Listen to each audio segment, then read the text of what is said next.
Welcome to Car Shopping Questions and Answers. If you're car shopping right now, or you will be in the next 6 months, I want you to type me in the comments. If you are car shopping right now, or you will be in the next 6 months, type me in the comments. I'm here to talk to the people who are locked in, who care about their money for the next 30, 45 minutes about buying and leasing cars below market value. There's only three prices you can pay with any car. Market value, that's the price everyone pays. Negotiators pay market value. Above market value is people who just don't know how to negotiate at all, have no strategy. They're going to pay above market value. And then below market value. Below market value is reserved for the people with strategies, not negotiators. The reason we get below market deals is because we employ online strategies that are very easy to use, where we put dealers and banks against each other while we sit and relax at home. So start typing your questions. I do these live streams a couple days throughout the week to make sure you have all the answers you need to be able to buy, lease, and sell cars for the maximum money. And that's all we do here. So everything we'll be talking about is out of my new book. It's called It's called Cars from Home: 7 Steps to Saving Time, Money, and Avoiding Dealerships. It's 5-star rated, and you can get your copy for the next 30 minutes as part of my welcome offer for 75% off. It's normally $97, but if you get to my TikTok bio or my Instagram bio before 30 minutes is up, you got yours for $24. It'll be in your inbox in 2 or 3 minutes. I also have a comment on YouTube or in the Facebook comments for you to activate your 75% off. That's everything we'll be talking about today. Let's go with the first question, Dolan. Let's get the show on the road. And let's get to some unlearning and relearning. Philly Speed, the last car I bought, the dealership wanted me to use their financing instead of my pre-approval. So we always let the dealership see if they can beat the financing we have, but we also come in prepared. And now you got to be careful now, because banks are now scamming. Banks are locking people in with hard credit pull pre-approvals. So they know that the people are hip to pre-approvals. And so I want you to pay very close attention to any company, dealership included, that tries to lock you in, because that's the exact opposite of what we do. We do not let banks and dealerships lock us in, because that prevents us from shopping their competition. And the way that you save the big money, not the hundreds, if you want to save the thousands, the 3,000s, the 5,000s, the 10,000s, and more, is you're putting dealers and banks against each other. That is the name of the game, and that allows you to save more money than you've ever saved without being you could be the world's worst negotiator. You could be a horrible negotiator, and putting dealers and banks against each other is going to be how you save more money than the best negotiator in the world. So we don't do pre-approvals unless they're soft credit pull. If they're soft credit pull, we'll use the pre-approval to budget, because the only purpose of a pre-approval is to budget. Who's a homeowner? Type me if you're a homeowner. You know you got a pre-approval, or you got pre-approved for your mortgage to budget. They told you, based on your credit, based on your income, you could afford this much house, 300,000, 400,000, 600,000. They told you this is what your interest rate would be. This is what your monthly mortgage payment would be with taxes and insurance. So the only purpose for pre-approvals is budgeting. So now, when you don't, the reason why I hate bad pre-approvals, in my book I call them restricted pre-approvals, is because, one, they're going to activate the rate shopping window. Thanks, Dawn. The rate shopping window is a period of time that the credit bureaus give you to let multiple banks and lenders access your credit with a hard pull to compete. So within a 14-day period, you can have 20 banks access your credit, give you their best rate, so that you know you got the best rate because you created competition. Now, once you activate the first hard pull, the clock starts ticking. The clock starts ticking. And when you start, even see, You think this is your bank. It's not your bank. You don't own it. We don't own these banks. These are for-profit companies. Just like somebody said to me the other day at the gym, hey, I went to my car dealer and they told me this. I said, you own a car dealership? He said, oh, no, I meant the dealership that sold me the car. Okay, use those words wisely because it's not your dealership and it's not your bank. These people would not even want to know you if you weren't giving them money. So now that you actually know the truth and you're aware of what that is, let's start putting these people against each other so you can find out that these people aren't truly your friend. So the way we do it, I have a strategy I call the bank bidding war. This is what the credit bureaus allow. Again, you can Google Experian rate shopping, and you'll see an entire blog post that Experian put together saying how they allow you to rate shop with the hard pull, and at the end of the window, as long as you have multiple lenders within that period of time, not multiple dealers, not dealers running your credit, lenders, independent lenders, banks, credit unions, you're fine. At the end of the window, it's going to weigh on your credit like one hard inquiry. So if one hard inquiry would have lowered your credit score 10 points, 20 hard inquiries are going to lower your credit score the same 10 points because they see you're shopping for your rate.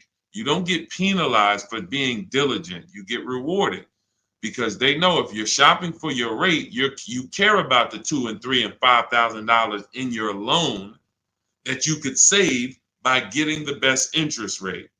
So we do this after we find our car, Philly Speed, because once we find our car, first of all, let me say this one thing. We separate who we buy our car from who we get our loan from. These two different people, because whoever wins the bid gets our loan.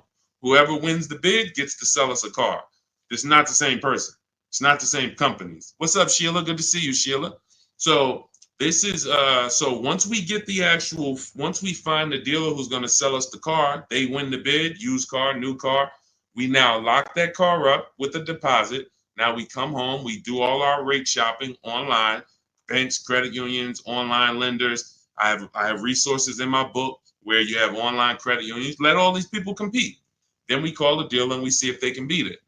This is how we guarantee that we're not paying 7.2% interest when we could have been paying 5.9% interest. We're not paying 6.9 when we could have been paying 5.19. That's big money. And I know you haven't been taught that. You've been taught, oh, let me just focus on this, my monthly payment. That's one of the worst things you could do is being a payment shopper. Being a payment shopper, hey, give me the $400 a month for this car. We got a deal. That is one of the, and in fact, that's the first video I made on TikTok that really introduced me to the world. Is the worst thing you could do in a car dealership. Just say, get me to this payment, we got a deal. Payments they can manipulate. $400 a month on a loan is 5 years, $20,000 on a regular loan. There could be $30,000 on a lease, $35,000 depending on the car. On a lease, could be $18,000, $15,000 with bad credit. $400 a month. There's so many ways to get this $400 a month. So you don't want to be mixing these things. You want to separate your loan shopping from your car shopping. And it's easy when you're paying cash. Cash buyers don't make these mistakes. Cash buyers still overpay. They don't get, unless they're bidding, but they don't make the mistake of mixing their payments and thinking, wow, just because I got a good monthly payment means I got a good price on the car. Absolutely not. You could have a great monthly payment, but you paid a terrible price for the car. Two totally different things. That's why we separate them. Go ahead, Dolan. I see a lot of questions coming in. Let's go. We'll keep more coming. Let's go. You ever had bad? Okay, let's go to the next question. I don't even know what that means. I don't even know what that means. Go ahead, Dolan. Next question. Maybe it was a typo.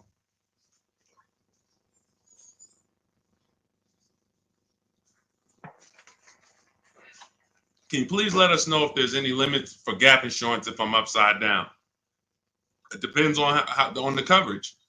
You need to find out the coverage. There are gap insurance policies that I've heard of that didn't cover the entire shortfall. So, for example, if your vehicle is worth $25,000, but you owe $30,000, you're upside down.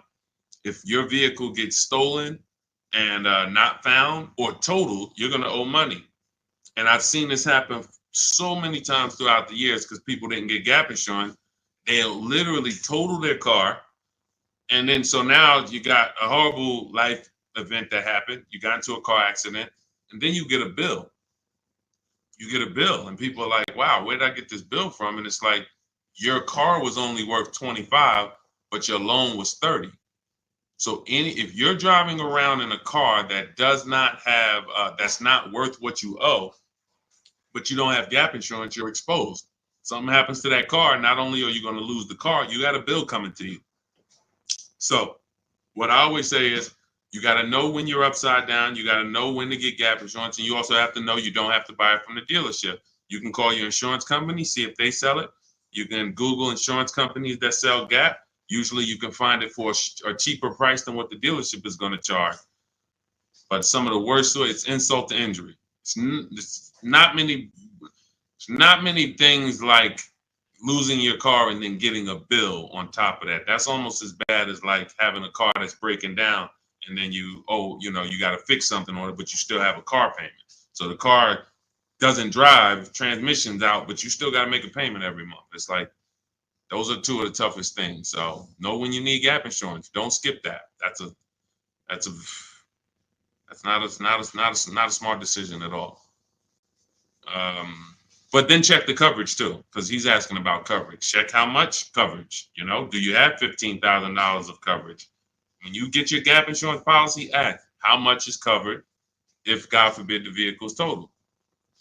Go ahead, Dolan. All right. Hey, what's up, MT? I'm in the market to lease my first Mercedes. I'm looking for an S580E. Make sure you get multiple offers. So let me give you an example of somebody who shops for a luxury car, gets multiple offers, and this was an electric BMW. Where's Teddy's deal? Teddy got a $73,000 BMW i4 M50. He got it for, he said he got 10 offers. Now, we use a process in my book, it's called the 25 to 5. When you're getting a new car or a lease, you're reaching out to new car dealerships. And the reason why the strategy is called the 25 to 5, because we're going to get 25, we're going to connect with 25 dealers online. Takes us 20 minutes. Using my email scripts, we're going to get 5 offers. So it's 25 connections, 5 offers, 25 to 5. Now, some people you'll see they've gotten more offers using the strategy. In Teddy's case, he said, I received 10 offers. I only used the scripts provided. Closed on a 2024 BMW, $73,000 MSRP, $856 a month. Now, here's what I always say, and Teddy is going to confirm this. When you properly shop multiple offers, you are going to see a wide range. If you shop the right way, your best offer should be $150 to $200 apart, at least that different. So your highest offer should be at least close to $200 apart from your best offer. And sometimes it's even more than that. So in Teddy's case, you can see the dealer's initial offer came at $937 using the counter offer calculator, which I have in my book. You get access to this calculator where we put all our offers in, and then it spits out the counter offers based on the best offer we received. He said I counted at $829. He came back at $856. That's where he closed the deal at.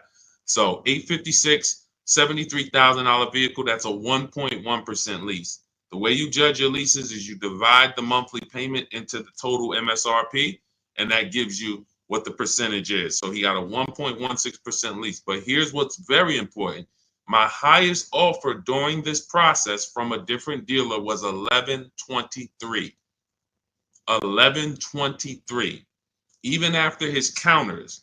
So when I tell you that 80% of dealers are overpriced, had he been inside that dealership that was $1123 trying to negotiate, it would not have mattered how great of a negotiator he was. The $1123 dealer is not coming down to $856 because the $1123 dealer is an 80% dealer. They're not going to sell the car if they can't make a certain amount of money. And that's what the 80% do. They'll discount and say that's the best we can do. They're not lying to you, but it's not the best their competition is willing to do. So if you're in a dealership that's an 80% dealer, this is why I said at the beginning of the stream, negotiators lose all the time. Great negotiators who don't use a bidding system lose all the time. I don't care if you're in sales, you say, Deshone, I've been in sales, I negotiate for a living. You lose all the time because there's no way for you to know the bottom of a vehicle. You don't know, is the bottom 7,000 off?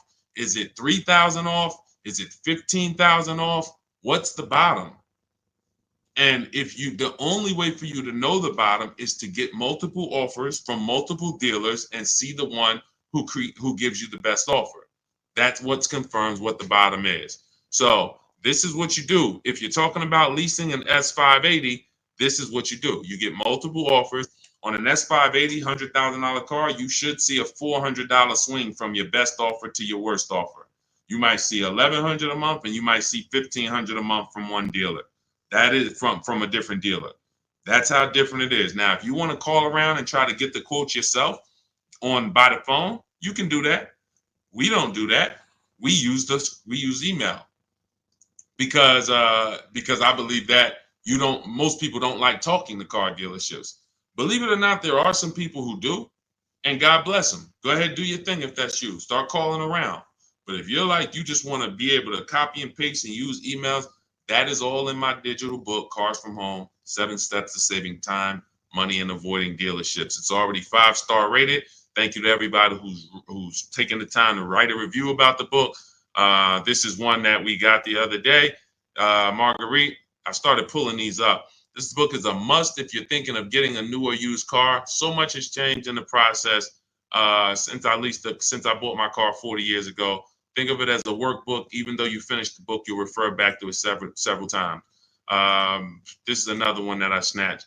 Deshone the Auto Advisor book, Leave Nothing to Chance from A to Z. He covers every aspect of car research, acquisition. I use the step-by-step approach from securing financing first to better understanding what I could realistically afford. Researched several vehicles, which led to the certified pre-owned. I reviewed my car specs, model years. See, what he's doing is he's walking you through the process I walked him through. That's what it is.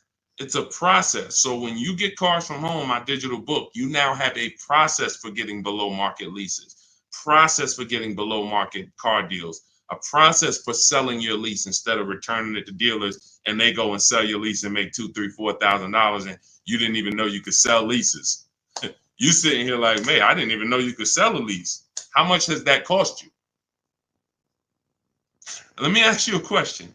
You're like, Deshone, I didn't even know you could sell a lease. How much has just that alone cost you? If you don't know you could do it, you certainly don't know how to do it. There's still you listen, honestly, you might have been taught you can't even sell your car without the title. Who was taught that? I got to have my title before I could sell it. And I know this is true because when I was at the Mercedes dealer, people would walk in and the guy would be like, Deshone, is that the new one? I said, yeah, that's the new, the 20, whatever. I said, all right, as soon as I make my last payment, coming back to see you for that. I know. Most of the people are not going to admit it, but they didn't know. They don't know this stuff. So the reason why we have to get, I'm talking to you who are honest, who are willing to be honest and willing to take the bad news, because that's how we change. You cannot, if you won't admit that you didn't even know how to sell a lease, then how are you going to get to the point where you can sell leases and make $2,000, $3,000, $4,000? See, I always meet people with bad news because I care about your car deal. I'm not the person who meets you and says, hey, Milton, you're doing a great job. Brandon, Rindy, you guys are just doing a great job buying these cars. Look at your deals. Wow, you're getting 1% leases. Wow, look at all these offers. You're getting $5,000, $10,000, $15,000 off on all of these offers. Great job. Oh, man, look at your pre-owned car. You got a huge discount. Originally, this car was $50,000 and you got it with good mileage for $26,000. Wow, you got a great discount on this pre-owned car. That's not how I'm meeting you. That's not how I'm meeting you. I'm meeting you. You don't even know that you should be getting the new price of a used car. You're looking at a used car. Duh, I'm looking at a 3-year-old car. Deshone, how do I know if this is a good deal? Well, we need the brand new price. What was that car brand new? Was it 50? Hey, when I was looking at my Infinity truck, I was buying an Infinity truck 2 years ago. I was looking at 4 white ones. 4 white ones. They were between $30,000 and $32,000. Now, most people would have just said, oh, well, let me pick the best one. Close my eyes, did a roulette, and they would have got in trouble. Why? Because I know, which is what I teach you in my book and what I teach in these streams, you have to get the new price. So now I get the new price and I find out one of the vehicles brand new was 46, one was 48, one was 52, and one was 54. Brand new. So all of those cars, when they were 30 to 32, they look similar. Oh, they look so close in price. But once I understand that, oh, this one's 46. That one has $8,000 more equipment in it. The price became far. It became clear what value was the best. Somebody would have picked the $46,000 car and said, oh, well, that one they were asking the lowest price. Meanwhile, for $1,500 more, you could have got $8,000 more equipment. This is value. So these are the things when I meet you, this is how I come. Deshone, I know I made a lot of mistakes. I'm willing to hear the bad news so I can get to the good news, so I can stop making these mistakes. That's all we're here for. And if you could take that, then we're going to be fine. You're going to be just fine. I can help anyone get below market deals who's willing to unlearn. That's it. If you're willing to unlearn, you're good all day. Okay, so that's what you do, MT. Get bids, multiple bids. You need to get at least 5 bids for that Mercedes before you make a decision. Once you get the 5 bids, you'll have a clear winner. That's who you do business with. Go ahead, Dolan. And matter of fact, let me show this Mercedes discount too. Just so you know, MT, we just had somebody who got a Mercedes. And just so you know how much money is in there, you got to zoom in on this. But this was a $79,000 Mercedes electric one, just like the one you're talking about getting, except this is an EQE. And Milligan got $27,000 off. That's 20. Let me put that back on the screen. If you're on Instagram, if you're on YouTube, you can see this. $27,000 off.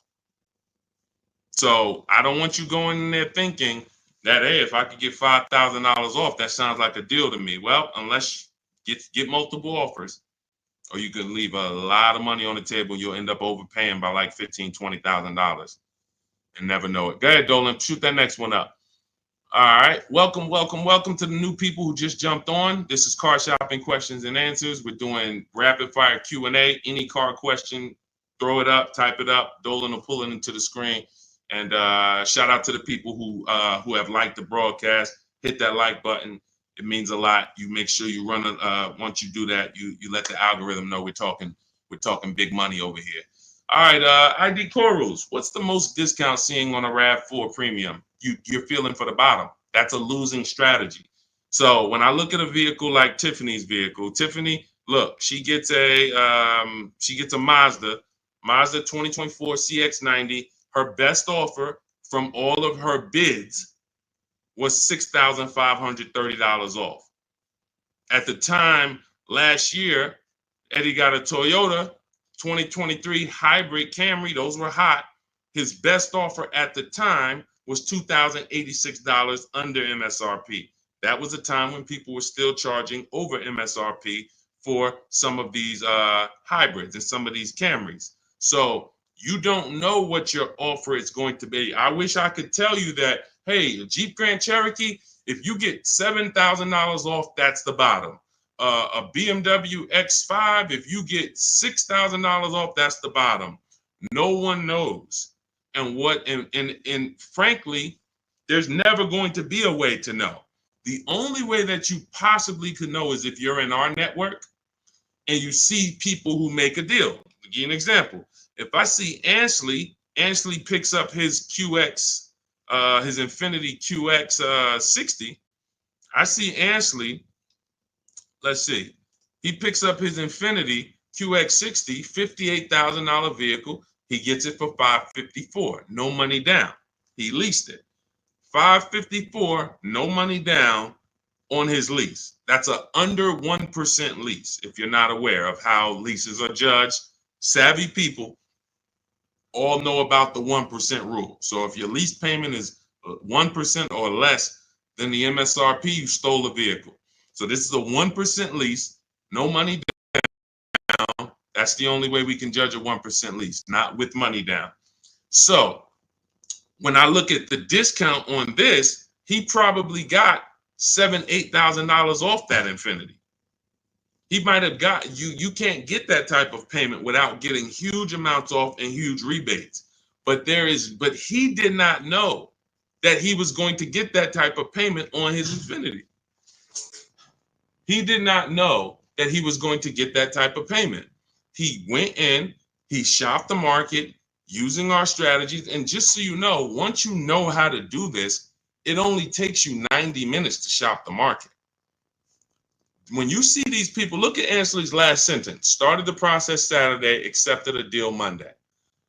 This doesn't take you, I'm not ever going to spend more than 2 hours car shopping to get a deal. Never.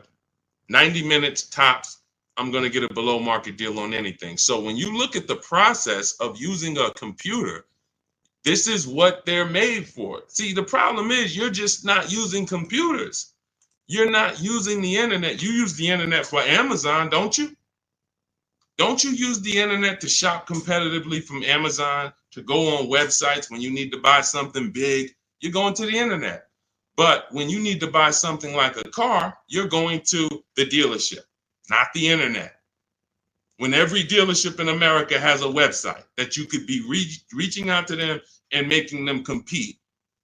But no one knows what the below market deal is going to be, Cora. It's just ID corals. There's no way to know. We have people who, you saw Milligan, her below market deal was $27,000. It depends on the vehicle.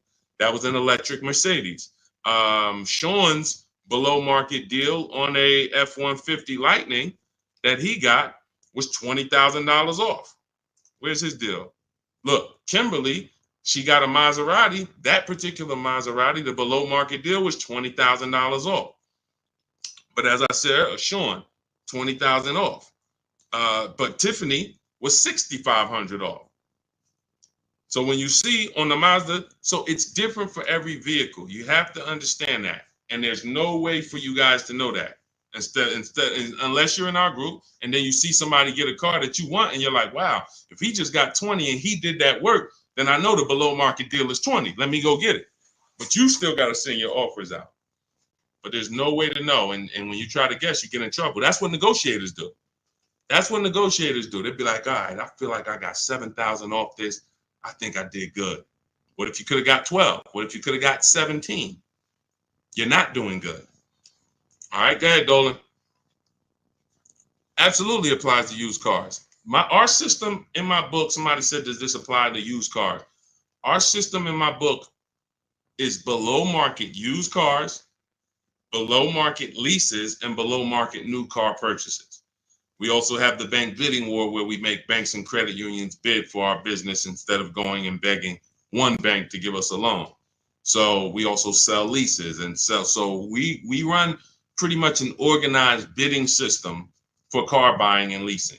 That's what we do. In a nutshell, what separates Cars from Home from any other channel? What separates my teachings from anyone else? We have an organized system for making people bid for our business. We send them through a round robin. That's how we have grandmothers who save more money than the best negotiator. It's just that simple. Rosalie. Rosalie's deal is insane. Look at Rosalie. And I wish some of you, I know some of you have these cars. That's the reason I show all of these different cars, because you might have these cars and you didn't get these prices. So that should be a wake-up call when I show all these cars, Jeep Grand Cherokees, QX50s, Mazda CX90s. Some of you have these vehicles. And you can look at your deal, look at your paperwork, look at your selling price. Look, do you see any rebates included?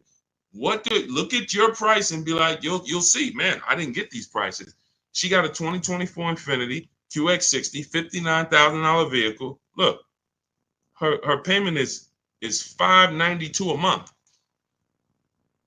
It's a $59,000 vehicle. Some of you lease this vehicle, you put down $5,000 and your payment's $500 a month. She put down nothing. So this is below market. I told you at the beginning of the stream, it's 3 prices that you can pay for any car. 3 prices. Market value, that's what negotiators pay. Above market value, that's for people with no strategy pay. Can't negotiate, no strategy. Just please, just get it over with. Tell me what it costs. They're paying above market value. And then below market value. Below market value is reserved for the people who know how to make people bid and compete for their business. Okay. All right, go ahead. Every time you get a hard pull on your credit, it brings down your credit score. That's why you want to mix them with, you want to have, all right. So first of all, you want to understand that this is called the bank bidding war. And this is an organized process that we created based on what the credit bureaus allow. The credit bureaus allow you to have multiple banks and lenders access your credit within a certain period of time, and it will show as one hard inquiry on your score. You'll see the inquiries, but the score, where one inquiry might drop your score 10 points, you could have 20 inquiries, but it's still going to be the same 10 points. And you can Google very simply, go to Google, type in Experian, which is a credit bureau, rate shopping. And you'll see the article that Experian themselves wrote telling you how you can rate shop. Banks don't want you to know this. Dealerships don't want you to know this, but we do this. So this isn't something that's new to us. It may be brand new to you, but think about that. If you are letting a lender lock you in to one offer, that means you're not shopping your interest rate. If you're going to Navy Federal because you're so gung-ho and super chummy with Navy Federal, but you're not letting anyone else compete against them, then you're not getting the best interest rate you could be getting. You certainly don't know it. You think because, oh, Navy Federal, they're my credit union, they would never charge me a higher interest rate than someone else would. Who said that? Their goal is to make money. So we use a strategy that is allowed by the banks, by the credit union, by the credit bureaus, and most people don't know about it. That's fine. Most people don't know anything about what I'm talking about. So everything that we're talking about here, most people don't know about selling leases. Most people don't know about getting bids for their cars instead of trading. Most people don't know about sitting online and contacting 20 dealers to get a lease quote using online scripts, emailing only to get 5 offers. Most people don't know about anything we're talking about, leasing, and how leasing saves you way more money than buying unless you keep your cars 8 years. If you keep your cars 8 years, then leasing doesn't save you more than buying.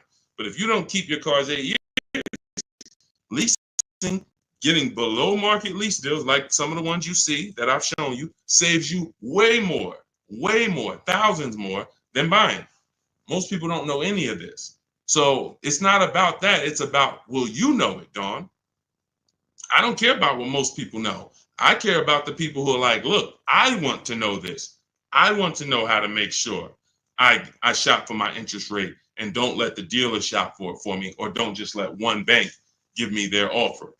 No, it's too much money.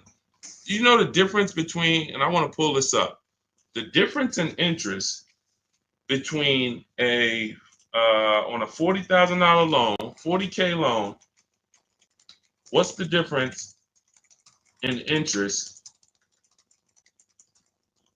from, let's say, 5.9 to 7.9%?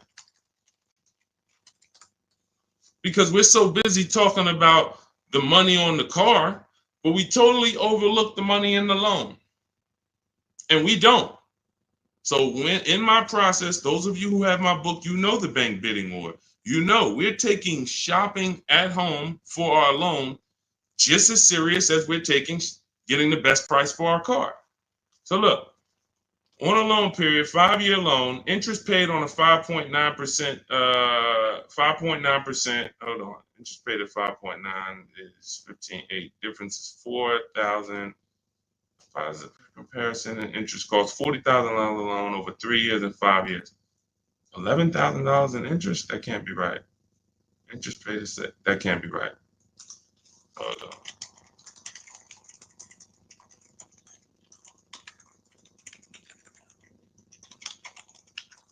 $7.9%. How much interest is paid on a 5-year loan? 7.9%. Could be over $15,000. That's impossible. 7.9 is that's impossible.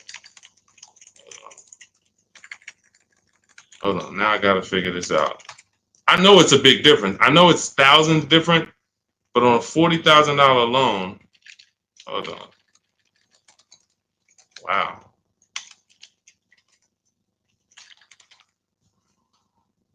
All right. So if I put in a $40,000 loan, 60 months, 7.9% interest, 0 down payment. Forget about sales tax. Let's see, calculate. All right. Principal, interest. Why is it not giving me? Here we go. Total loan interest is $8,500. Okay, that sounds more right. Okay, so on a $40,000 loan at 7.9, interest is $8,500. Now at 5.9, interest is $6,200. $6,200 versus $8,500. That is $2,300. $2,300 from 7.9 to 5.9. So when Navy Federal gives you a 7.9% rate and you're just like, oh, well, I guess I'll just take it. That's my credit union. And you're not shopping them. You're giving them money without even trying. And everything we do is quick, simple from home. But you need to understand how much money you have given to these banks and dealerships by just not making them compete. You're not just magically getting big money off and saving all this money. That's just not, it's too much money in car deals. Go ahead, Dolan.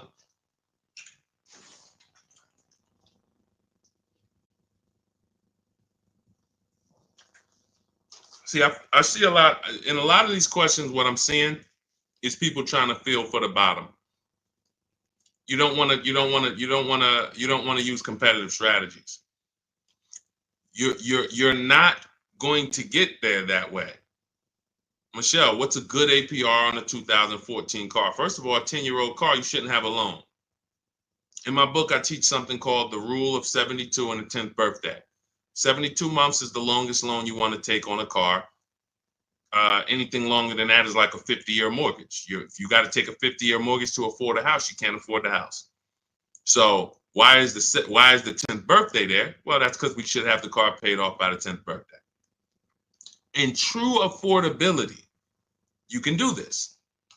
If you can truly afford a car, you can do this. You can get a car on a 6-year loan that has a payment that you can pay off by the time the car turns 10. You know who can do this? People who are buying cars they can't afford. People who want to get the Dodge Hellcat or the Dodge Demon and they can't afford the $70,000.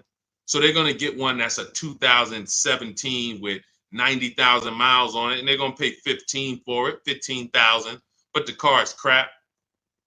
Car's crap, 18,000, 20,000, but it's crap. Cars hasn't been taken care of, and they're going to take out a 6-year loan on it. So they're going to take out a 6-year loan on a car that is already old with high mileage.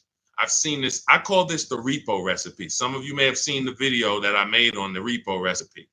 The repo recipe created the rule of 72 and the 10th birthday, where I started looking and saying, by far, the amount of people I see losing cars to repossessions are people with loans on older cars. They own loans on older cars that instead of getting a nice, smaller, maybe less socially impressive used car, they want to get something that looks better, has more amenities to them, as more in a class of luxury. all right, Deshaun, I could get this 2015 BMW. It's it has 90,000 miles on it. They only asking 14 grand.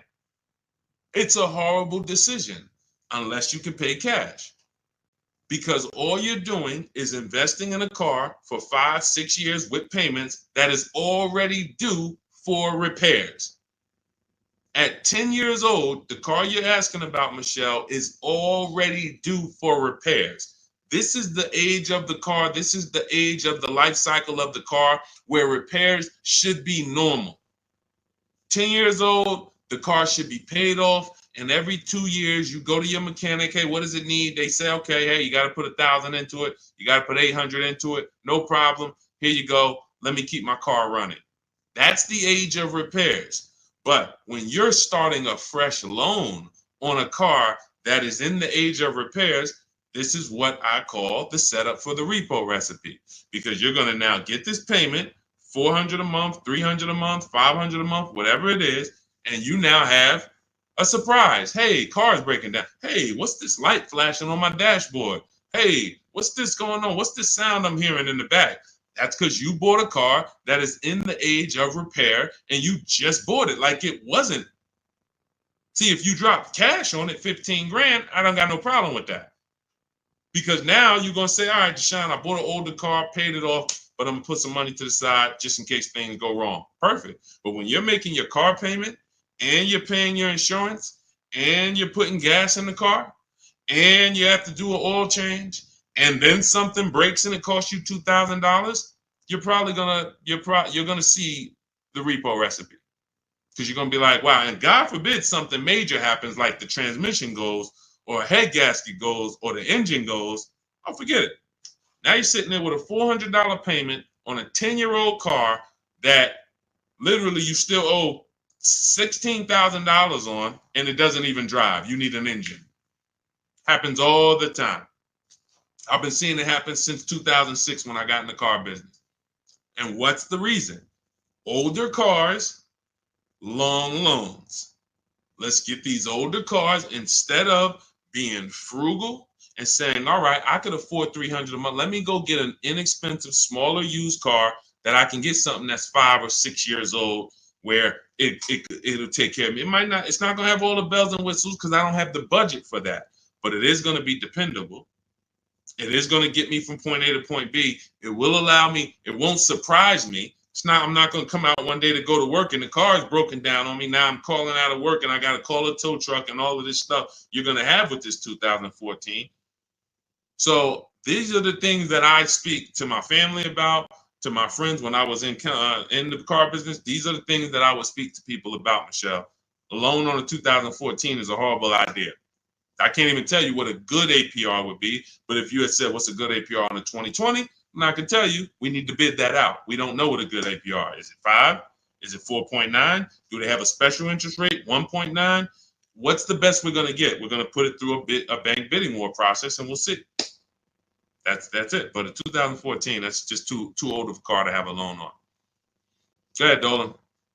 Everything I'm teaching is inside my new digital book. If you want the entire blueprint of everything that people like Pierre have used, people like Zafrina have used to get these below market deals, Teddy, people like Jared, look, Greg, some of you know Greg, he got his EV6 Kia, $56,000 vehicle, $527 a month. Everything that these guys have used and girls have used to get these below market deals is in my new digital book. And you can have it for 75% off. That's my welcome offer, but it's only for 30 minutes. After 30 minutes, it goes back up to $97. So if you want yours for $24, head to my TikTok bio now or my Instagram bio, click the website link there, and then click the button that says 75% off new book. Get there before the timer so you can get your $24 book instead of a $97 book, even though it's worth it at $97. And if you're on YouTube, I have a comment for you, a link for you in the chat, and then I have a link for you guys on Facebook. But that's for those who want the blueprint. It'll be there. And make sure when you get your book, you screenshot the thank you page, because it has my support team's email on there, just in case you type your email wrong. Want to make sure you can reach out to support to get your book. Go ahead, Dolan. Does your book go into detail about cash purchases? Cash is simple. It's just simple. You're using one step of the bidding process. If you don't have a car to replace, then you're using one step. If you have a car to replace, then you still be doing the equity assessment to sell your old car. You just wouldn't need the bank bidding war because you're not financing. But for sure, if you use you'd be using the same process that Milligan used. Milligan used to save $27,000 off her car. Pierre, he got his pre-owned Mazda. He got 20% off certified pre-owned CX5. Used the perfect budget calculator. Spotted this best deal of similar listings, and then he knows how to get the original price to make sure that he got the biggest discount from the new version. Somebody like Vincent. Vincent gets a Lincoln. He wanted to get what I like about Vincent is he got more discount than he went in to get. I can't even see all of these people. Here we go. Vincent, he said, I bought a 3-year-old Lincoln Corsair, under 45,000 miles. He targeted to get 30 to 35% off original MSRP using the multiple marketplace strategy in my book. He got a 43% off MSRP, original MSRP. See, that original MSRP, that's different language. That's language that you should be using when you buy a pre-owned car.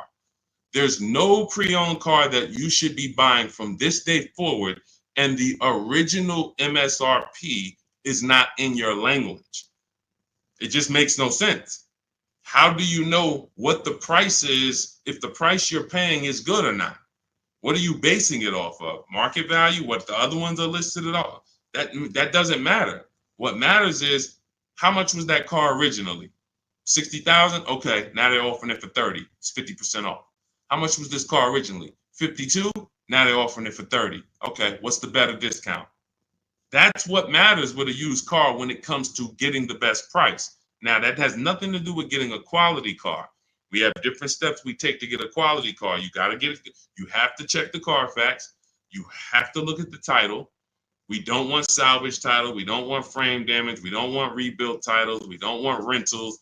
So you're checking the title. We're looking at accident history. We're looking at service records. We're checking to make sure that there's no bad data on that vehicle. It doesn't have electric problems, doesn't have software problems. We do all of this in literally 15 minutes. That's our steps for making sure we don't get a bad used car.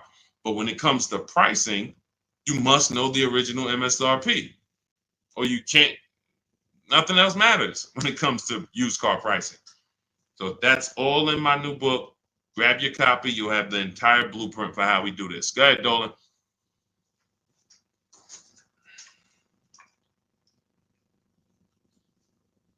What do you do if your loan is upside down and you want to lease? Transfer it over. In my book, we have 2 ways to get out of a negative equity. There's 3 options with negative equity. 2 lead to a car, 1 does not. So just so you understand the severity of negative equity I call the bad credit for people with good credit. Because when I was at the dealership, people walk into Mercedes, and if they left with they could have an 800 score. If they had too much negative equity, they were not leaving with the car. So there's only 2 things that I've witnessed in my career that stop people from getting deals on cars. Credit's too bad, negative equity. So that means it's a serious thing. So what I say is understand the cause. The cause, which you seem to know already, Lavis, is you should be leasing, but you buy.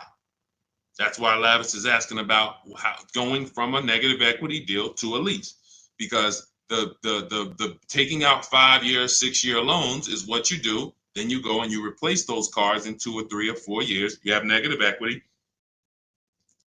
Happens all the time, especially to you who doing no money down deals. And to those of you who are putting down like 5, 10 grand, you don't have any negative equity, but you're losing that money. You're not getting that money back. You put down 5 grand, 10 grand on a car, then you come to trade it in 5 years, and you come to trade it in 3 years. You're not getting that 5, 10 grand back. You don't because it's just the car depreciates too much. So you're just throwing money at these cars that is not coming back to you. When you are going for a lease now, we have 2 ways that you're going to transfer to a lease from a negative equity deal. We're going to do our equity assessment.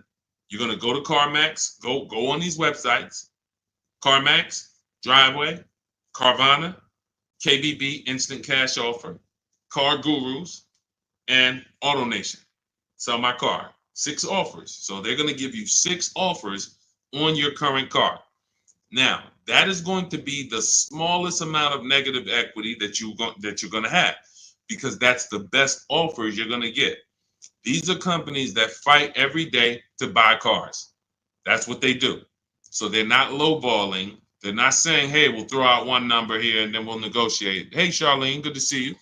Good to see you, Michael Singleton. They're not doing that. They're coming in and saying, all right, we're going to put our best offer online. And then when we inspect the car, if there was something that you didn't tell us about the car, if there was something that you left out, we're going to need to deduct that when we inspect it.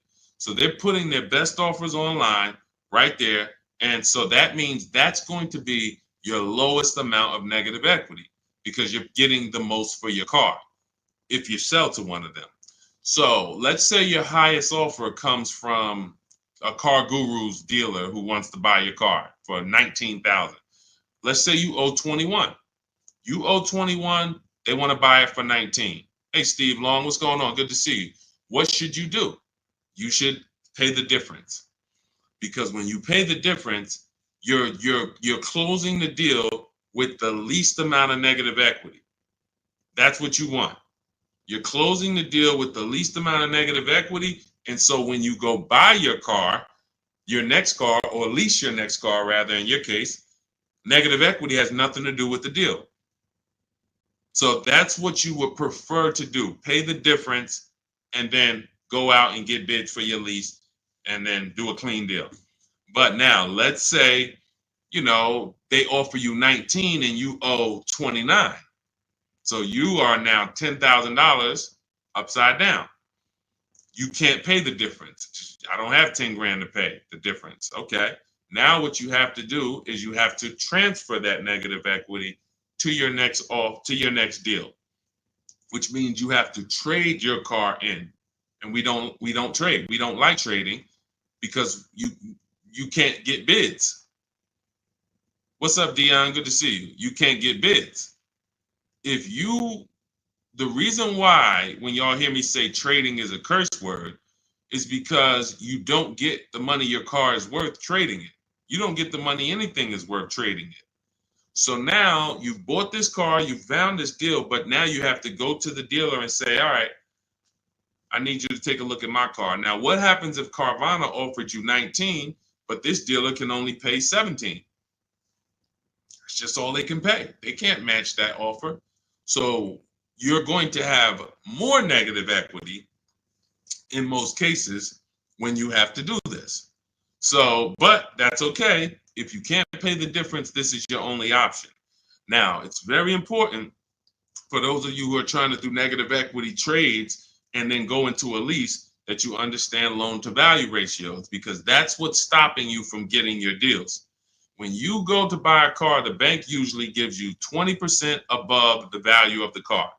That's the max the bank is going to really give a person with good credit. Sometimes a little more, but we'll use that it could go to 25%. Ridiculous banks will go to 30%, but 20% is really benchmark. So if the car you're buying is 40, the bank is going to lend you max 48,000. That's 20%. So no dealer, no bank. What's up, Benito? Nobody can get $50,000 approved on that $40,000 car. So when you buy your car, you're trying to buy the car, put the taxes in, put the fees in, and then throw the negative equity in. So the car was 40. Next thing you know, you're at 52, and you want to do a no money down deal. And you're wondering why you can't do a no money down deal, because the bank is saying we're not going to lend 52 on a $40,000 car. That's when they come to you and they'll say, hey, you got to put money down. Can you come up with $5 grand? Because we can't get the bank to approve it. It's loan to value. Now, also, what you need to keep in mind is when you can get big discounts off the vehicles, you can actually bring over more negative equity. When you look at Sean saved 20 grand off his vehicle. If he had to throw 7 grand negative equity on there, he could do it. If you had to throw it, honestly, he got a $20,000 discount. If he had to throw 20 grand of negative equity on here, he could do it. Payment's going to be high, but he could do it. It wouldn't affect the loan to value ratios because he got a huge discount off the vehicle. We talked about Tiffany. She got $6,500 off of her vehicle, her Mazda CX-90. If she wanted to slap $7,000 of negative equity on top of this deal, she could do it because she got a big discount. And the bank says, well, we're basing the loan off 44, not the fact you bought it for 36, 38. You got a big discount, but that we don't care about that. We're looking at 44 and we'll lend up to 51 or whatever. So if she gets $7,000 off and she wants to throw $7,000 in negative equity, the bank's going to say that's fine, no problem. So it has a lot. It has a lot to do with how much negative equity you have, and also what is the vehicle you're getting and how much discount did you get off that vehicle. That's what matters. So make sure you understand what's causing negative equity, which is for you. So because, like I said, Lavish seems to understand she's going into a lease, but the cause for negative equity is buying cars when you should be leasing. Very simple. Yeah, Bella, that's a $7,500 rebate, and that's not the only thing you should be thinking about. Like you want to look at what discount can you get in addition to the $7,500 rebate. That's how we have people that are saving, $15,000, $10,000, $20,000. They're getting the rebates for the electric vehicles, but they're also getting huge discounts from the dealers that are winning the bid. Go ahead, Dolan, shoot the next one out. Okay, all of this is in my new digital book. It's called Cars from Home, 7 Steps to Saving Time, Money, and Avoiding Dealerships. This is the blueprint. This is 14 years of car business experience with Mercedes, with General Motors, and running my own brokerage and teaching thousands of people online how to get these below market deals and using a system. We don't wing it. It's not an accident. It's not like, oh, I hope this works. This is a particular set of things you do online to make dealers and banks bid, and success is guaranteed. If you trust my process and forget about your old way of no process, you will be fine. The success is guaranteed. So as part of my welcome offer, you can get the book for 75% off. It's normally $97 because it's worth every penny. I didn't want to price the book like it was a regular book because it's not. So it's normally $97, but for 30 minutes, you can get your copy for 75% off as long as you get to my TikTok bio, click the picture of me before 30 minutes is up. The welcome offer is only 30 minutes, then the price goes back up to $97. So you can go to my TikTok bio, go to my Instagram bio, click the website. You can go to the comment section on YouTube or the comment section on Facebook. Click the link and get your 75% off. But make sure when you get your book, you screenshot the thank you page, because it has the link right there to open the book. And then I also email you a copy, but sometimes you'll type your email in incorrectly and we can't email it. So you'll have my support team's email just in case. Is Capital One a good option to finance a car? We get bids. We spent a lot of time. You must have just jumped on, Jen. We get bids. There is no bank that is giving you the lowest rate. If a bank always gave you the lowest rate, they would be out of business. So when we consider what lenders, why do you think there's people in the money business? There are people in the money business. They don't care if you buy a car. I see you, Genome Hamilton. We'll get to you. Get that question from Genome on Facebook, Dolan, next. So why do you think there's people who are in the loan business? They don't sell cars. Banks don't sell cars, they sell money. So when you just see the overpaying, I told you guys, it's 3 prices you can pay for anything you get: market value, above market value, below market value. That means you can get a market value loan. That's the average. You can get an above market value loan, which is above average, 2-3 points higher than what you could have got just because you were lazy. Now you're paying not 8.2%, but you should have been paying 5.7%. But you just didn't bother. You just said, okay, I guess this is it. But below market deals come from competitive offers called bids. So when you are when Capital One should be a bank that you get a bid from, Navy Federal, Bank of America, Community Credit Union, Lightstream, everyone and anyone should be in the bank bidding war, because the more the better. So when you get my book, you get the bank bidding war blueprint. For those, every time you're going to finance a car, you would use that process to make banks and credit unions bid for your business, so that you guarantee you got the lowest rate. You don't drive off hoping you got the lowest rate when you didn't even make anyone shop. How would you have the lowest rate? There was no competition. We cannot get money off when there's no competition. The big money, the thousands of dollars off that you're seeing, is reserved for competition. This is reserved for people who make people compete for their business. That's what the big money is reserved for. Look, 4 days of leasing like a boss. Started with a Kia Telluride EX. That was my first choice. 15,000 mile a year lease, range from 642 to 753. Moved to Honda Pilot EX. All-wheel drive is choice B. Got quotes between 616 and 719 after contacting every dealer in North Carolina. We do this totally online, so Melissa's talking about the entire online process. The dealer I ended up leasing from originally quoted me 719, came down to 616 in 3 days, 0 at signing, 0.13% lease. This is what it's about. Competition. She knows she got the best price. You can't go to her and be like, Melissa, you think you could have did a little better? She's going to be like, look at all the offers I got. Do you think I could have did better? You're going to look and say, no way. See, competition is what gives you the peace of mind. Every time you buy a car, why don't you have peace of mind? Why are you driving away hoping? Driving away, oh man, you think we did all right? Should we have gotten tried to get more for the trade in? Shoot, we ended up putting 3,000 down. We only wanted to put 1,500 down. This is how you're leaving the dealership. Why? Because you're not making people compete. So when you're not making people compete, you're begging for discounts. And you have no leverage to be able to compare to even know that you got the best price. You have nothing to compare it to. So when people come on the stream and they're like, hey, Deshone, I'm paying $519 a month for this car. Is that a good deal? You have nothing to compare it to. Hey, I got a 2019 Mazda 3 for $17,000. Is that a good deal? You have nothing to compare it to. But if you had seen 7 Mazda 3s and then the one you got, it was originally, $31,000, but you paid, $17,000 for it. You know this. And this stuff is simple. This isn't building rocket ships. But this is reserved for the people who care about their finances.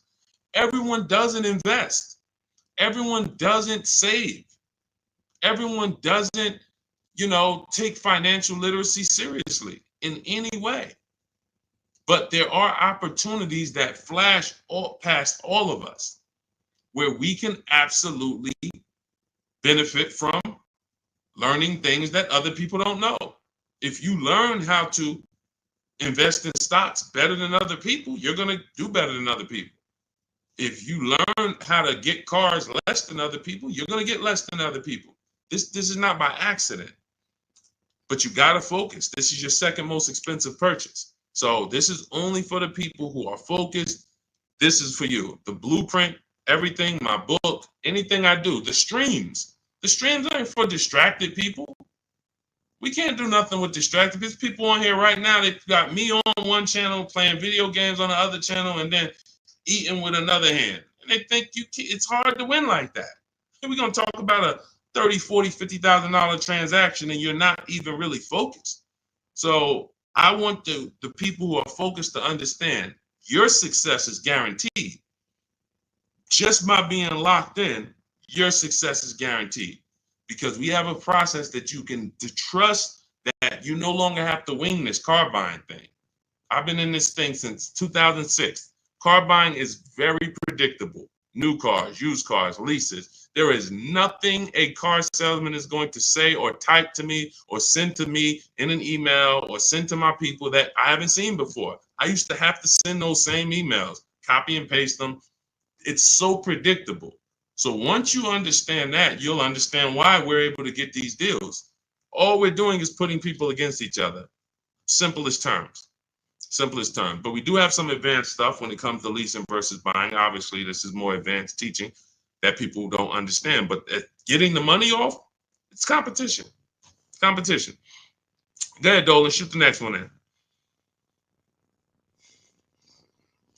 Jerome Hamilton, if I get a GM employee discount, can I get a better lease? Who knows if they're going to really give it to you?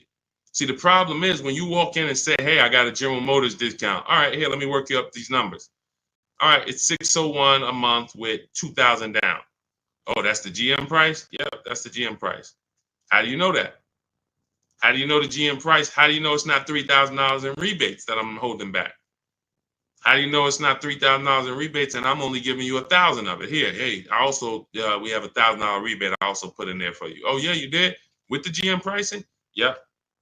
You don't know. You don't know. So no matter whether we get X plan, GM deal, Mercedes fleet, does not matter. Multiple offers, because when you get multiple offers, what you're going to see is that some people are not going to give you the GM discount. And some people are not going to give you the rebates. They're just not going to do it. It's in their DNA. An 80% dealer is going to try to make everything they can make. I'm not giving this guy the $2,000 rebate. Wow, come on, I'll sell his car to somebody else. So now you're going to deal with an 80% dealer and hope you can get a deal. No. Once you see the 20% that says, here's your GM discount, and here's a $3,000 rebate, and here's the price. And then you compare it to the others, you're going to see, oh, those guys were trying to get over on me. Of course, that's what they do. That's what they do. 100%. Go ahead, Dolan. We always get bids. Doesn't matter. You can't trust anybody to give you a price and give you all the rebates and give you the hidden money like they're your friend. That's just not going to happen. If they rather make the $5,000 themselves, why am I volunteering money that you're not even asking for? You came in and you asked for a GM discount. I'm giving that to you, maybe. But you didn't ask me about these rebates. You didn't ask me about, I don't need to volunteer this. This is how they look at it. So many times you get in there, you go, oh, give me the invoice price. Can you give me the invoice price? We got a deal. Man, if half these people that I've shown you on this stream had accepted invoice price, they'd be looking at these prices that they paid and saying, why the heck did I pay that price? Invoice price means nothing. What if you got a $7,000 rebate, $15,000 rebate on some of these vehicles? What if you got a $4,000 rebate? Invoice price has nothing to do with rebates. So now, all right, I'll take off $2,500 to get you the invoice, but what about, that's it? You happy with that? Yeah, that's all I want. My father told me get the invoice price and I got a good deal. All right, your father was sadly misinformed. Unfortunately, thank you. I'm gonna take a vacation on this commission that we just made $7,000 on you. My cut is probably $1,200. I got a nice pay. Thank you. Thanks to your dad too. It's a good guy. Good guy. Keep following his advice. This is how it goes. Unfortunately, these people are not your friends. And as a former car salesman, I keep it straight. I keep it straight because unfortunately, most people on here, you just I'm going to my car dealer. These people are not your friends. You invite Charlie over to barbecues. Charlie is my friend. He's been selling me cars for 20 years. Sold my dad cars. Once you start making him compete, next time you buy a car, lease a car, say, hey, Charlie, look, I'm going to get a number from you, but I'm also going to get numbers from a couple other dealers. Hey, what you mean? Watch Charlie get mad. Watch Charlie get mad. What you mean? What, you don't trust me? I've been doing business with you for 20, 30 years. Yeah, but I want you to actually, I just want to, this guy Deshone told me I need to shop around, always make sure, because it's a lot of money I could be leaving on the table. Oh, man, come on, man. See, that's a person that never wanted to compete. He would rather come to your barbecues, be friends with you so that you don't make him compete. Because the minute you start making dealers compete, you're going to see how much money you've been losing. That's the only way. It's the only way. You start making these dealers compete, you're going to see, dang, I've been overpaying. Some people right now getting phone calls right now. Hey, come on in. We're going to upgrade your lease. Good news.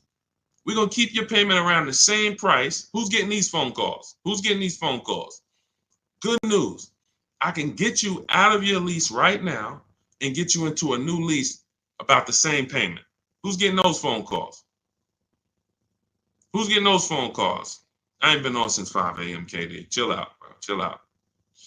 Who's getting those phone calls? Right? Hey, come on in. I could get good news. I could get you in the brand new 2025. You don't even have to you don't even have to put no money down. Come on in, right? All of that, right? Everybody's getting those calls. Why? Because 2022 and 2021, they overcharged you and your payment is so high, even though deals are a whole lot better. They were better back then, but they put you in a high deal back then. Now what they're trying to do is keep you in that high deal, hoping you're used to it. And they want you to think that's normal. They want you to think, hey, Mr. Hayes, yes, you've been paying $750 a month since 2022. Good news. The market is all bad. The market's bad, right? Oh, yeah, I'm hearing that. Thank you. Thank you. I'm glad you're aware. Now, see, you say stuff, you don't even realize you say stuff that helps them make more money. That's why we don't talk in my system. There's no talking. But when you say, a lot of my friends been saying, man, these prices have been high. I don't even know if they ever going to come down. Yes, thank you. You're right. You're so right. We say the same thing in here every day, Mr. Hayes. But the good news is this. I can actually get you in a new vehicle and keep your payment around the same price as your old 2022. Oh, yeah, you can do that? Yeah. Man, well, I really like to come down. Yeah, but listen, things have not, interest rates are high, right? Have you been following interest rates? Yeah, I have been seeing that they're high and they've been high for a minute. Yeah, so that's all affecting the prices we can offer now. But, normally your price will go up by about $120. Normally you go into the 2025, but, I see you bought a car in the past and I was able to pull some strings, work with my manager, and we can get you on a new one, keep your price around the same. Okay, all right. When can I see it? Come on down. When can it come down? That price should be dropping from $750 to like $520 because the market is entirely different. There's been great deals out here since the daggone pandemic. It's been great deals. During the pandemic, we helped Bonita. Bonita got her Telluride. She got it for $600 a month during the pandemic. That's why I always show her deals. $600 a month. People are leasing these for $800 a month, $900 a month during the pandemic. This was 2022 when people were leaving out of the dealerships with axes in their heads. Couldn't believe how high they were paying. She believed $600 a month, her dream vehicle. So these deals have been out here. Look, Greg made this deal. Look, we've been making deals, below market deals. Look at Danielle. $44,000 vehicle, $550 a month, no money down. Charles, Palisade, $48,000 vehicle, $597 a month. Hyundai Palisade, top 5 SUVs in the market the last 3 years. So the people who tell you there's no deals, they don't know how to get them. So yes, when you go into, when you don't have strategy, I told y'all, I've said it, I think 3 times, maybe 4 on this stream. There's only 3 prices you can pay. Market value, that's what all the negotiators are going to pay. They think they did well. All they did is pay the average price of a negotiator. Now you got above market value. That's for the people who can't negotiate. You don't like negotiating. You're not good at it. You just close your eyes and hope that it works out for you. You're paying above market value. And then below market value, which is what you see these people pay because they're not negotiators. They make people bid. And when you make people bid, You don't have to be a negotiator. If someone comes in to fix, you want to get your kitchen redone, and they tell you, okay, it's going to be $50,000. Yeah, hey, is that your best price? All right, yeah, all right, because I'm going to have 3 or 4 other people come in and get a number too. Okay, well, I might be able to get you from like 50 down to like 45. Okay, it's all right. I'm going to have another person come. Another person says, I could do it for 41. Another person says, I could do it for 60. Okay, another person, I could do it for 42. Now you're creating competition, and all of them you tell, hey, I'm getting multiple bids, and they're going to give you their best offer. Doesn't mean they're going to win, but when they know you are getting other prices, they're going to give you their best offer. And that's what I tell you. When people say that's our best offer, Mr. Nunn, that's my best offer, Mr. Henderson, they're not lying to you. That's their best offer. They're not going any lower because they want to make a lot of money. Look, man, I'm making $6,000 on this car. If I can't make it, I'll sell it to someone else. I'll sell it to someone else. I don't need to sell. That's how the 80% of dealers think. You expect the incentive to get a lot better the next few months, especially Ram. What are the incentives now? Unless you can tell me that you shop multiple dealers for Rams and you can show me 5 different offers you've gotten on a Ram, you don't know what the incentives are now. How can we wonder if stuff's going to be better? What are you comparing it to? You went into one dealer, Dodge dealer, hey, how much is this Ram? They told you and you're like, oh, well, that's expensive. 80% dealer. 80% dealer. And again, the only way for you to see how much you've been overpaying is to start using these strategies that we teach for multiple offers. And I know, sometimes it's hard to face that. Sometimes you would rather not see how much you've been losing. And that's understandable. It doesn't make financial sense, but it's an emotional decision that's understandable. I don't want to know, Deshone. I would rather keep shopping the way I've been shopping and save no money or the same money rather than shop the new way and then see that the old way was costing me tens of thousands of dollars. That doesn't make financial sense. But the people when you ask, are the incentives good? You got to know what the incentives are now. That means we run the market. When I was shopping for my mother a couple years ago, I ran all the offers on a Mazda CX-5 for her in October. I didn't like the deals. I didn't like the lease offers. I contacted them again in November, emailed them all again. Hey, what do we look like in November?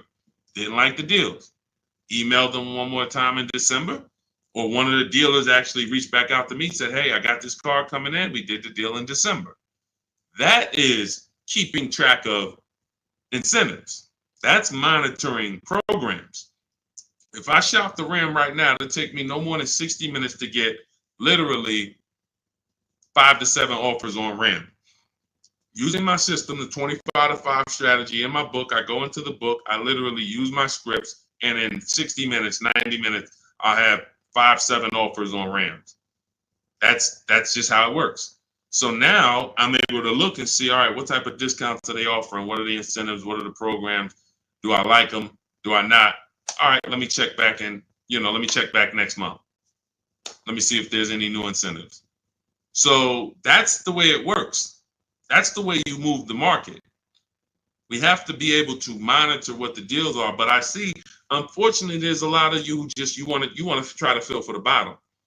That's just what you've been trained to do. It's a losing strategy.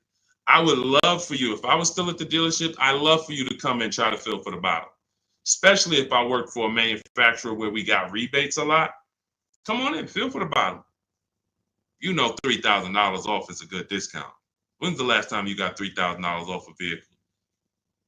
I just think, I think I might be able to get more. Okay, listen, we settle at 5. You don't know I had a $5,000 rebate, so you're just not going to know. So you can sit here and feel for the bottom all you want. It's not going to work. You're still going to leave wondering, hoping it's a losing battle. That's why I'm trying to tell you, stop doing it. Stop doing it. You're asking, okay, what's a good interest rate for this vehicle? You're trying to feel for the bottom instead of sitting at home the way my book teaches you and making people bid and come to you and have all of these people begging for you to do business with them. Oh, how much discount should I be getting off of a Toyota Camry? Feeling for the bottom. Instead of sitting at home, contacting 25 dealers online, using my strategies, using my scripts, and saying, okay, now I got 7 offers on a Toyota. Oh, I see the biggest one is giving me 5,000 off. Okay, that's the market. That's the below market. You cannot feel for the bottom. You can keep doing it. It's just a losing strategy. You're never going to get the discount, the maximum discounts, feeling for the bottom, walking into a dealer. It's just never going to happen. So for those of you who are tired of that, you're like, I don't want to be feeling for the bottom anymore, Deshone. I don't want to be worried about being a good negotiator, Deshone. I want to be able to have a plain, simple system for getting dealers and banks to bid for my business. That's what Cars from Home is, my digital book. 7 steps to saving time, money, and avoiding dealerships. You can get your copy for 75% off. That's my welcome offer. In my TikTok bio, click that picture of me, or click my Instagram picture, go to my bio, click the website, and then you'll see a button to activate your 75% off your book. Grab it. It'll be in your inbox. You'll have all the strategies necessary for paying these prices, the same prices you've been seeing me share throughout the stream. Or if you're on YouTube, I have a link for you in the comments. If you're on Facebook, I have a link in the comments for you. Grab your book, use it, and shop empowered. The old days are over. The days of going into dealerships, over. Spending more than 30 minutes in a dealership, over. You'll never do that again. Begging for discounts, over. Not knowing what to say, hoping, oh man, they told me don't tell them I had a trade. All of this garbage that they've been none of this stuff works because you're not employing competition. So all of those days of that's over. Watching social media videos, all right, man, let me try to remember this. All of that is over because we have the blueprint. It's already 5-star rated. You can Google it. Thank you to everybody who's reviewed the book on Goodreads. We appreciate you. We couldn't get to this many reviews and a 5-star rating without you guys taking the time to rate the book and review it. But grab your copy. As long as you get there before the 30 minutes is up, that welcome offer is only good for 30 minutes. After that, the book does go back up to $97, which is still a great price. But $24 is better than $97. So get there before the 30 minutes is up. TikTok bio, Instagram bio, YouTube comments, Facebook comments. Use the book and go win. All right? Unlearn everything you've been taught. That's the key. Leave everything you've been taught at the door. Trust this process. Success is guaranteed. All right? God bless you. I'll see you on the next stream.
Look, so we're explaining how you can take negative equity. If you get a car that you end up getting with a big discount, you can bring the negative equity over. And this Ionic deal, when this person shared it with me that they got a couple days ago, they got a $49,000 vehicle for $325 a month.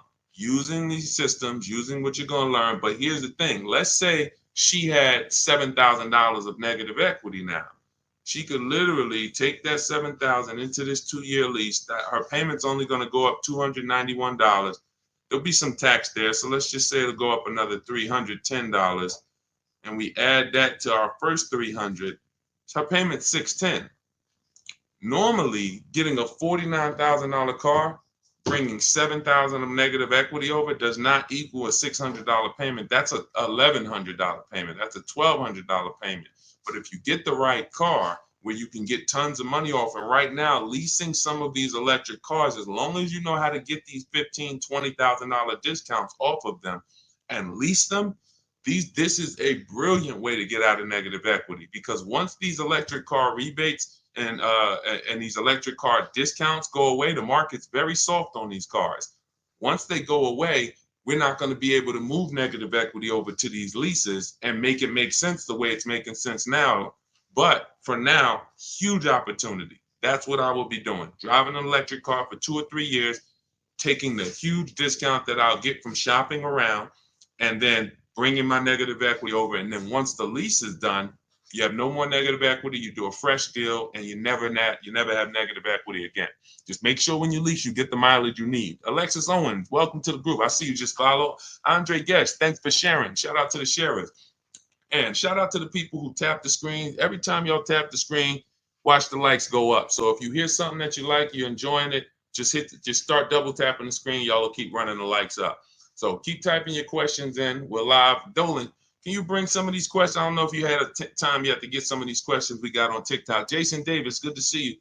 Moni Love. Yes, I actually told Moni Love. She asked, do I provide broker services? I don't do broker services. I do something, in my opinion, we do it better, because a broker still is going to shop, and you're never going to know what their best deal really is.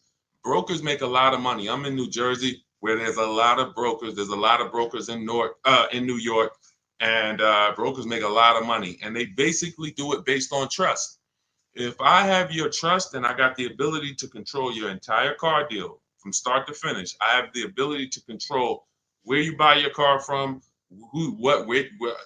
returning your old lease, could be equity in that. I'm controlling all your money, and I'm controlling it based on a trust system. Then I have, and the thing that's better about being a broker, which is why really, you know who becomes brokers? Car salesmen who get tired of small commissions. Because car salesmen, when we're selling cars, we're getting probably on average 20% of the profit. And if the profit is $3,000, if the profit's $10,000 and we bring home $2,000, okay, that's cool. But brokers, all right, if the profit's $10,000, I could bring home $5,000. I'll split it, because the dealerships look at a broker as another dealer. So that's who usually becomes brokers. People who look and say, man, I'd rather make 2-3 times the money on each car, because I'm my own dealership. So what we do is we work with people and show you how to get all your numbers yourself, show you how to get the market reports yourself. If you use what's in my digital book, Moni, you could become your own broker, because no one actually shops cars the way we do. We do market assessments. So when we're leasing a car, we reach out to 25 dealers online. We never have to talk to them, and we get 5 offers, at least 5, sometimes 7, sometimes 10. New cars, we reach out to 25 dealers online using scripts, email scripts that I wrote. They're already wrote. You don't have to think about them. They're already written out. And then we get 5 offers. And then for a used car, we shop the market. We assess the market from the low side to the high side. We narrow down used cars based on title record, service history, accident history. We verify there's no bogus fees that they're going to try to charge us. Who's done that? You go to the dealership thinking you're going to get one price, and then they hit you with these other fees. This is what you do to avoid these things. We have to have a process for this. And so you could do this and become your own broker, but I would never recommend a broker, because unless they're going to give you a spreadsheet. If they're going to give you a spreadsheet of all the work they did, all the dealers they shopped, all the entire market that they assessed for you, then that's a broker that I would hire. And no one does that except us. We'll be launching that service very soon. Very soon. So the people who like Deshone, man, I mean, if I could just pay y'all to run this whole and do your whole system for me, that's coming very, very soon. But for now, you may want to, shop with us. We have 3 ways that we can help you. 2 ways now. Do it yourself. That's get my book. That's the whole blueprint. If you're a do-it-yourself, Deshone, just give me the blueprint. As long as the blueprint's official, I'll get it done. That's my digital book. You can get it for 75% off in my bio. In my TikTok bio, Instagram bio, the comments, you get it for $24 if you get there before 30 minutes. And the done with you, that's when we're doing it together. You're looking at coaching videos, and I'm walking you through it, and I'm supporting you. That's also in my bio. So again, what's coming soon is the done for you, But and you know, that's our commitment, to be the best company in the world for the car buyer. So we're getting there, slowly but surely. All right, go ahead, Dolan. Let's get to some more questions. Keep typing questions. What's up, Martin? See a lot of people checking in on TikTok. Chris, good to see you. Can you do this with Tesla? Great question. Right now, Tesla is very soft. They have a set price, though. They don't negotiate. So what they do is when you're buying a new Tesla or leasing it, you know you don't need to get bids, because getting bids is to avoid overpaying. Getting bids is to avoid buying a car from one place and another place over here would have sold it for 5,000 less. Tesla operates similar to like the Apple store. You going to get an iPhone in California, it's the same price for the iPhone in Florida, same price in New Jersey. So you don't need to shop around for an iPhone. It's a set price. That's Tesla. But any other car is different. Every other car, it's different prices. 3,000 more here, so that's the difference. But with a Tesla, you still need to divide it. If you're going to lease it, you need to understand whether you should buy or lease it. That's based on how long you're going to keep it. And this is proving the point. The point about depreciation that we've been preaching. I've been preaching depreciation so many years to people who say, well, I don't lease cars, Deshone. They limit you on mileage. That's not true. You can pick your mileage up to 30,000 miles a year for most cars. You know, Deshone, I don't like to lease. I'm going to beat my car. They want you to have the car perfect. That's not true. They give you normal wear and tear. You can bring the car back with dings. You can bring the car back. They expect 3 years of wear. What they charge you for is excess wear, which is similar to negligence, abuse. If you have a baseball-sized dent, that's the stuff. But depreciation, Tesla is proving that people should not have been buying these cars because their cars are depreciating almost worse than any other car on the market. And they sold you based on, we have this brand, Tesla, and people went out and buy these cars. They didn't want to lease, didn't listen to the advice. Now they bought a $50,000 car that lost 20% of its value in a year. These cars that were 40,000, they can get them for 30. This is the dramatic depreciation. Now, had you leased these Teslas, had you leased them, it wouldn't matter to you. You drop it off after 3 years, you pay your low payment. See, leasing protects you against depreciation. Car values drop through the floor, no problem. I'm good. The buyers, that's a horrible situation. I would hate to be in a Tesla that I bought 2 years ago and see the values dropping the way they drop. Okay, but yeah, that's what we did. That's the only part of the system that we don't have to shop around for, Brian, which is where we're going to buy the Tesla from. But we still need to understand if a lease makes sense. Divide the monthly payment into the MSRP. If it's 1% or less, you got to steal. If it's between 1% and 1.5%, that's a good deal. The lower, the better. We don't lease vehicles over 1.5. A lot of people got bad lease deals. A lot of people driving around right now in bad lease deals. They put a ton of money down. Their payments are way too high. I'll give you an example. Look. I'll give you an example. Look at Raphael. $45,000 Jeep Grand Cherokee, $549 a month, no money down. $45,000 Jeep Grand Cherokee, no money down, $549 a month. That's great value. India. Look, she got a Hyundai Elantra, limited, with the leather and everything, $365 a month, no money down. That's a below market lease. A lot of people, their problem, they got a couple things going wrong with them with leasing. One, they don't understand depreciation. Two, they're not choosing the correct mileage that they need for the lease. Three, they're overpaying for the leases because they're not getting multiple offers. And so when these people tell you, if that's you and you're like, oh man, I don't like leasing, I see why. You're doing it wrong. Follow our system, your leases will be great. You'll pay less than everyone. And that's what we do. Go ahead, Dolan, shoot the next question up. Keep typing your question. Greg the Barber, good to see you, man. I ain't seen you in a while. Good to see you. Greg the Barber, Taz, good to see you. What's going on, Simba girl? Good to see you. Leroy Rogers, stay posted. We got you. I have a 2022 Lexus paid for. Want a new Porsche 2024 or 2025 to buy versus lease. If you're gonna, are you keeping the Lexus? I would listen now. If you bought that Lexus and you're looking to replace it, you're gonna lose a ton of money. And if you pay cash, which is you either paid cash or you paid it off very quickly, what you're going to see is when you go to replace, first thing you would do is decide, are you keeping this next bill? I'm going to give you your first two steps, Leroy. First two steps. They're easy. How many years are you going to keep the next vehicle? Is it less than 8? Then we should be shopping for a below market lease on the Porsche. That's very simple. Are we going to keep the Porsche more than 8 years? Then we can buy it, because we're going to avoid all depreciation with a long-term buy. If I got a Porsche outside and I kept it for 8, 9, 10 years, at least 8, then that's okay. Even if I overpaid for it, which I don't want you to overpay. If you really listen to me, then not only will you win with depreciation, but you'll pay less money for a Porsche than anyone else. I helped somebody get a Porsche Macan. He got 10, 15 grand off. He got so much money off, he didn't even understand the numbers. He just said, I had to get like 10 to 15 grand off of this because he had shopped it his way and he saw the numbers were so much higher. And then he met me, he used our system, and the price dropped by like 200, 300, close to 200, 300 a month. And he was like, I had to save like another 10, 15 grand off of this. I'm like, yeah, that sounds right.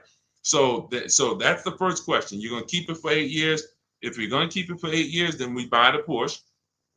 And what you would do is you would now assess the value of the Lexus. If you're going to sell it, you're going to go to CarMax, Driveway, Carvana, KBB Instant Cash Offer, Auto Nation, and Car Gurus. Again, I'm going to write that down. These are the companies we sell our cars to that we get bids from.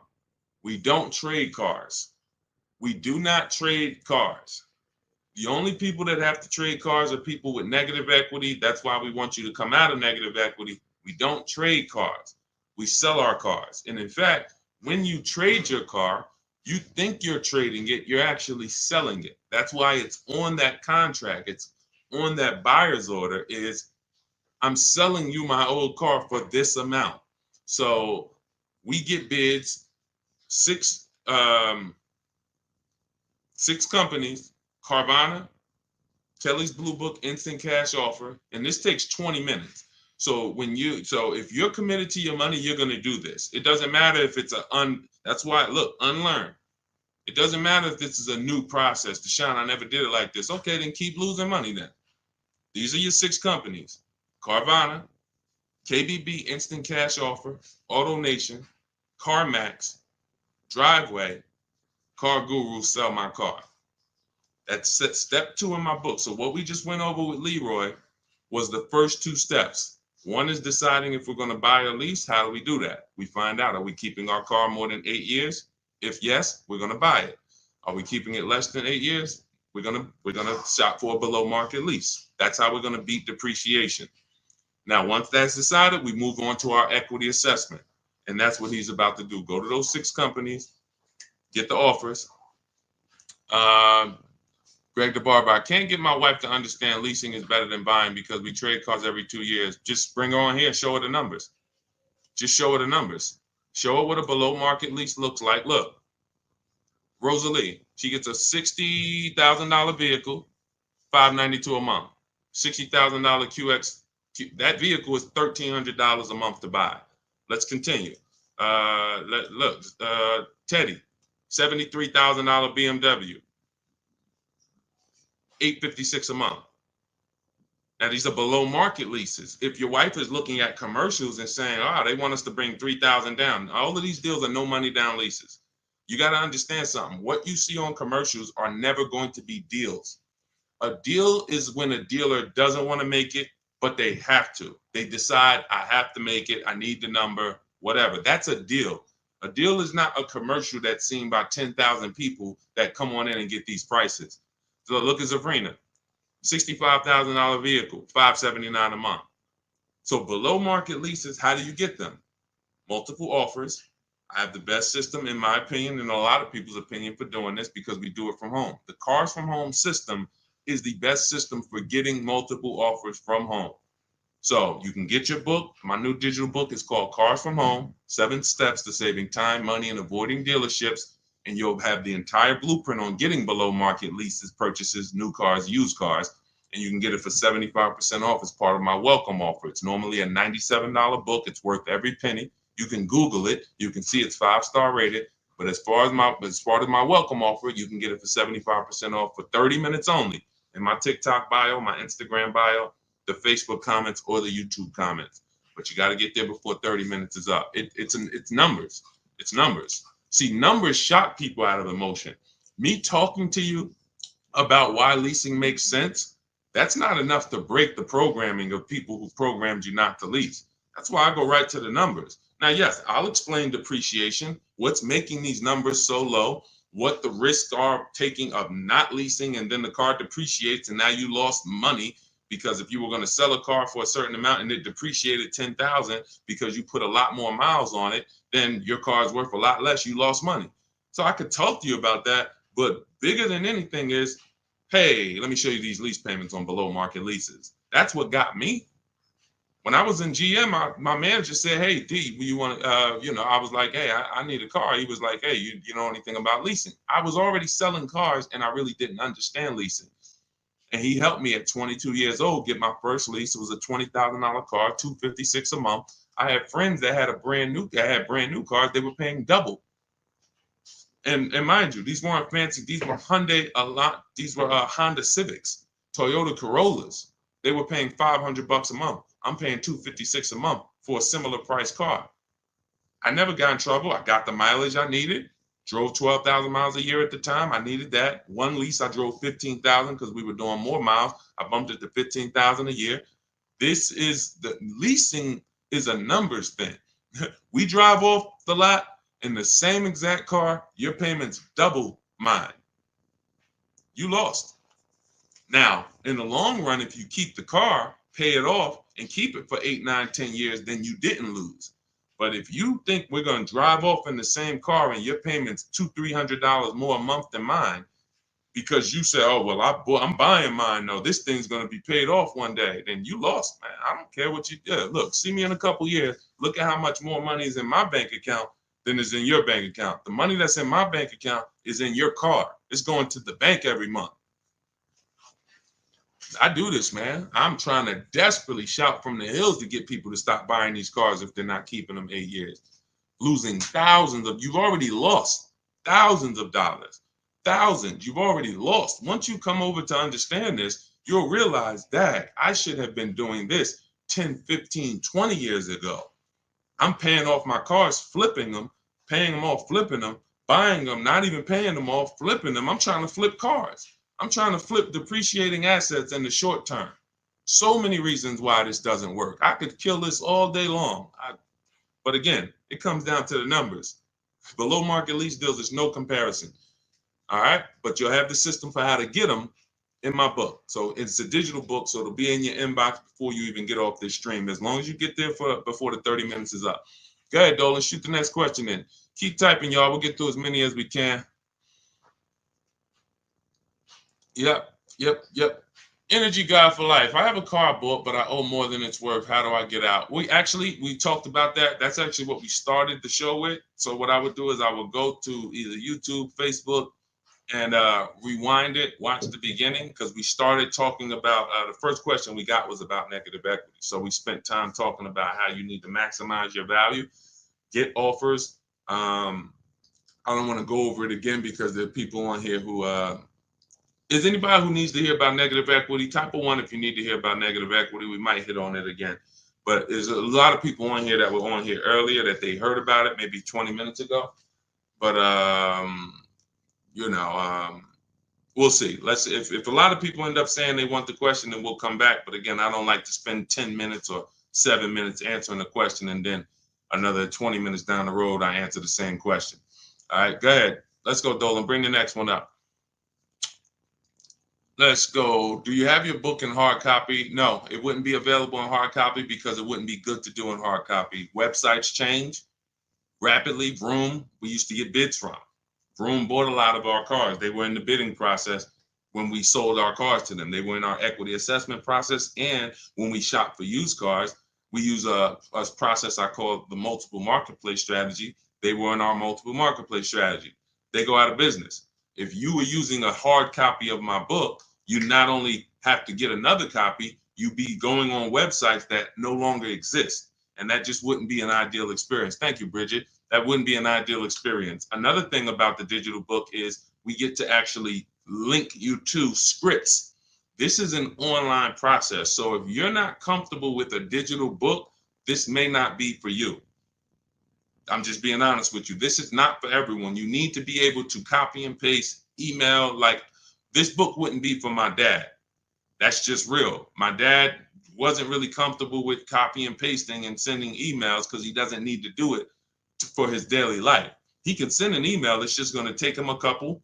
So when we're using our system, we're doing a lot of copying and pasting, opening up websites. So it wouldn't make sense to have a physical book there because I have scripts that we use. I have online calculators that we use that I invented. There's 5 calculators in the book that I actually invented, wrote the code for.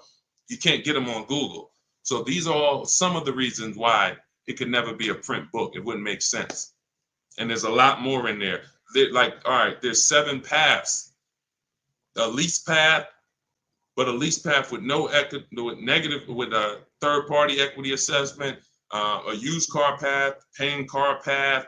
You know, we have links that warp you to keep you on track. If you were reading a physical book, it just wouldn't work. That book is uniquely written as a digital book for a reason. It's not like I wrote an ebook because, hey, I didn't want to put out a physical book. It would be simple. It's much more simple.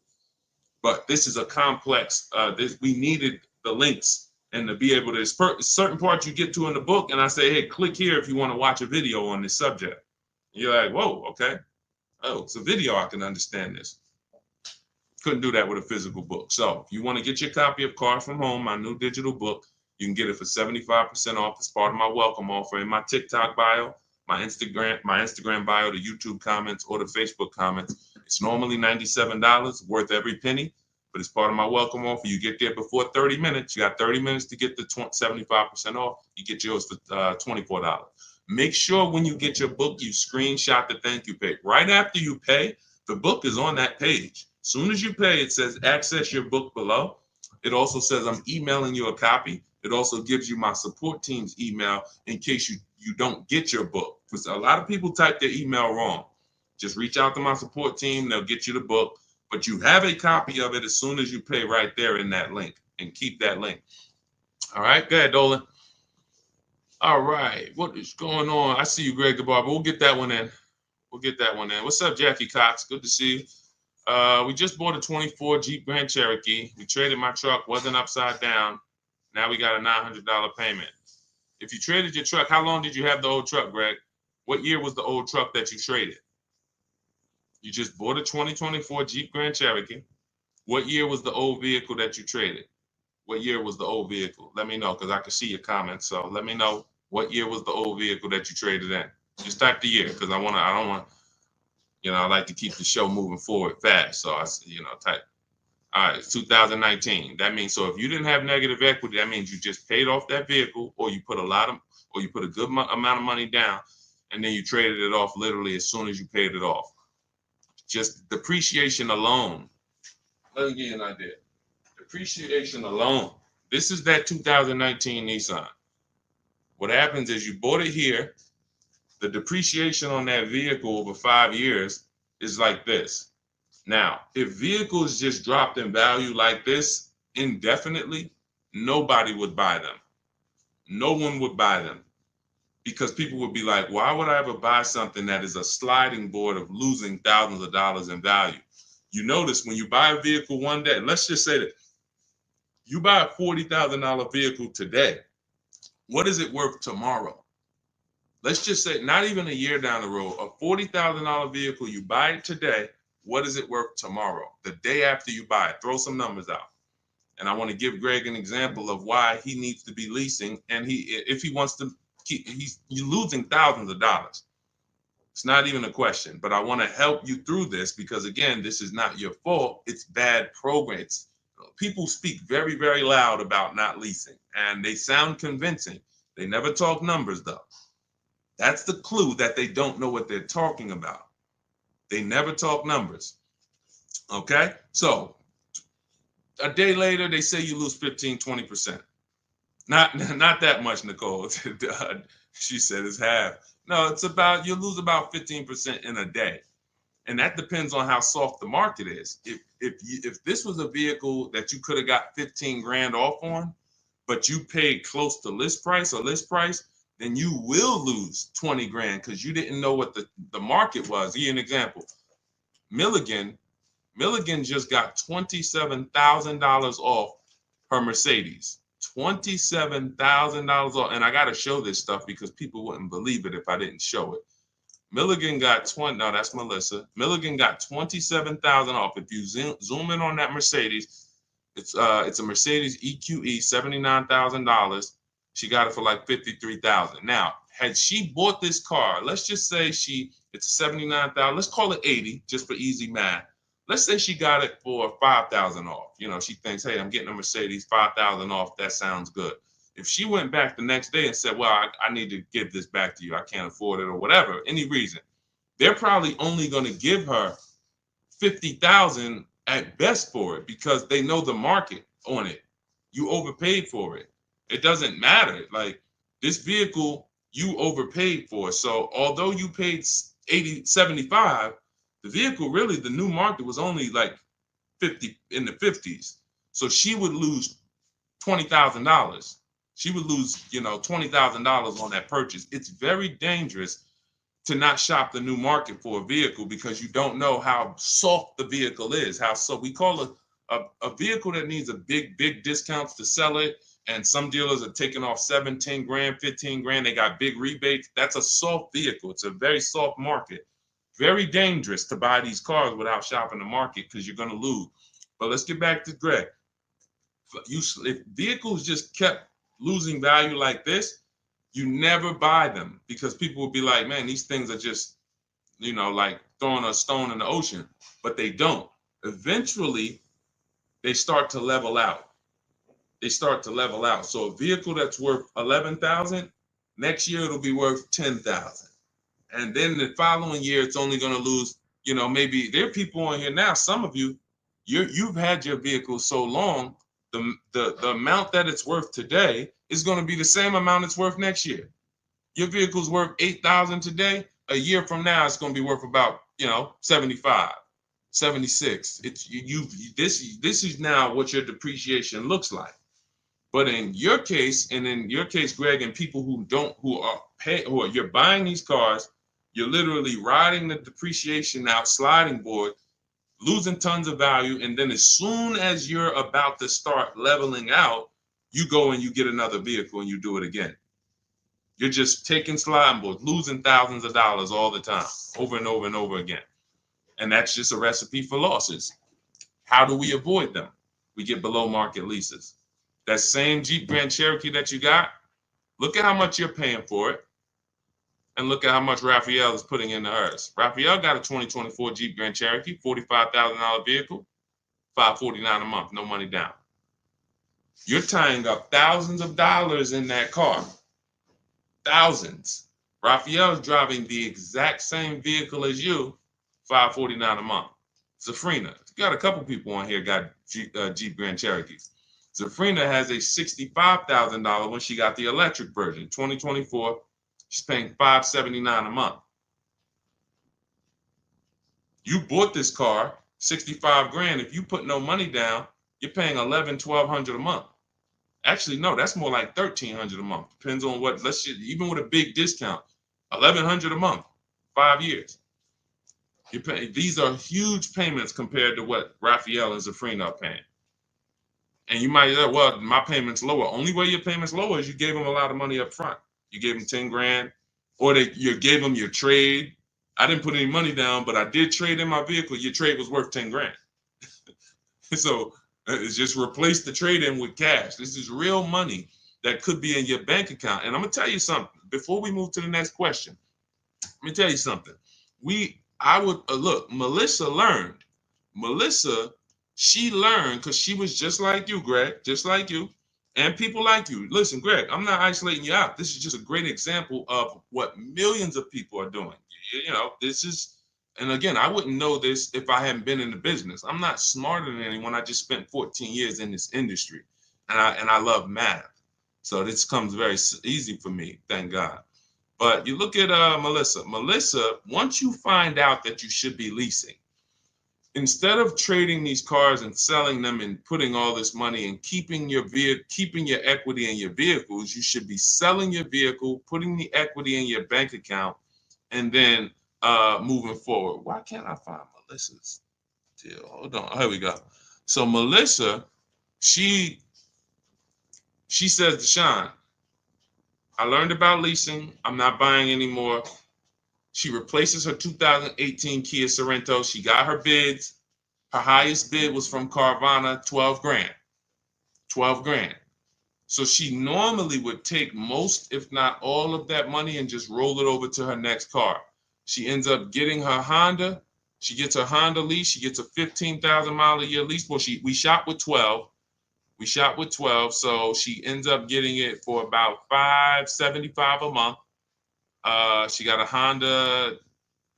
Hold on, I'm trying to read this fast. She got a Honda Pilot EXL. That's probably it's probably a $45,000 vehicle, maybe 48. She got it for $575 a month.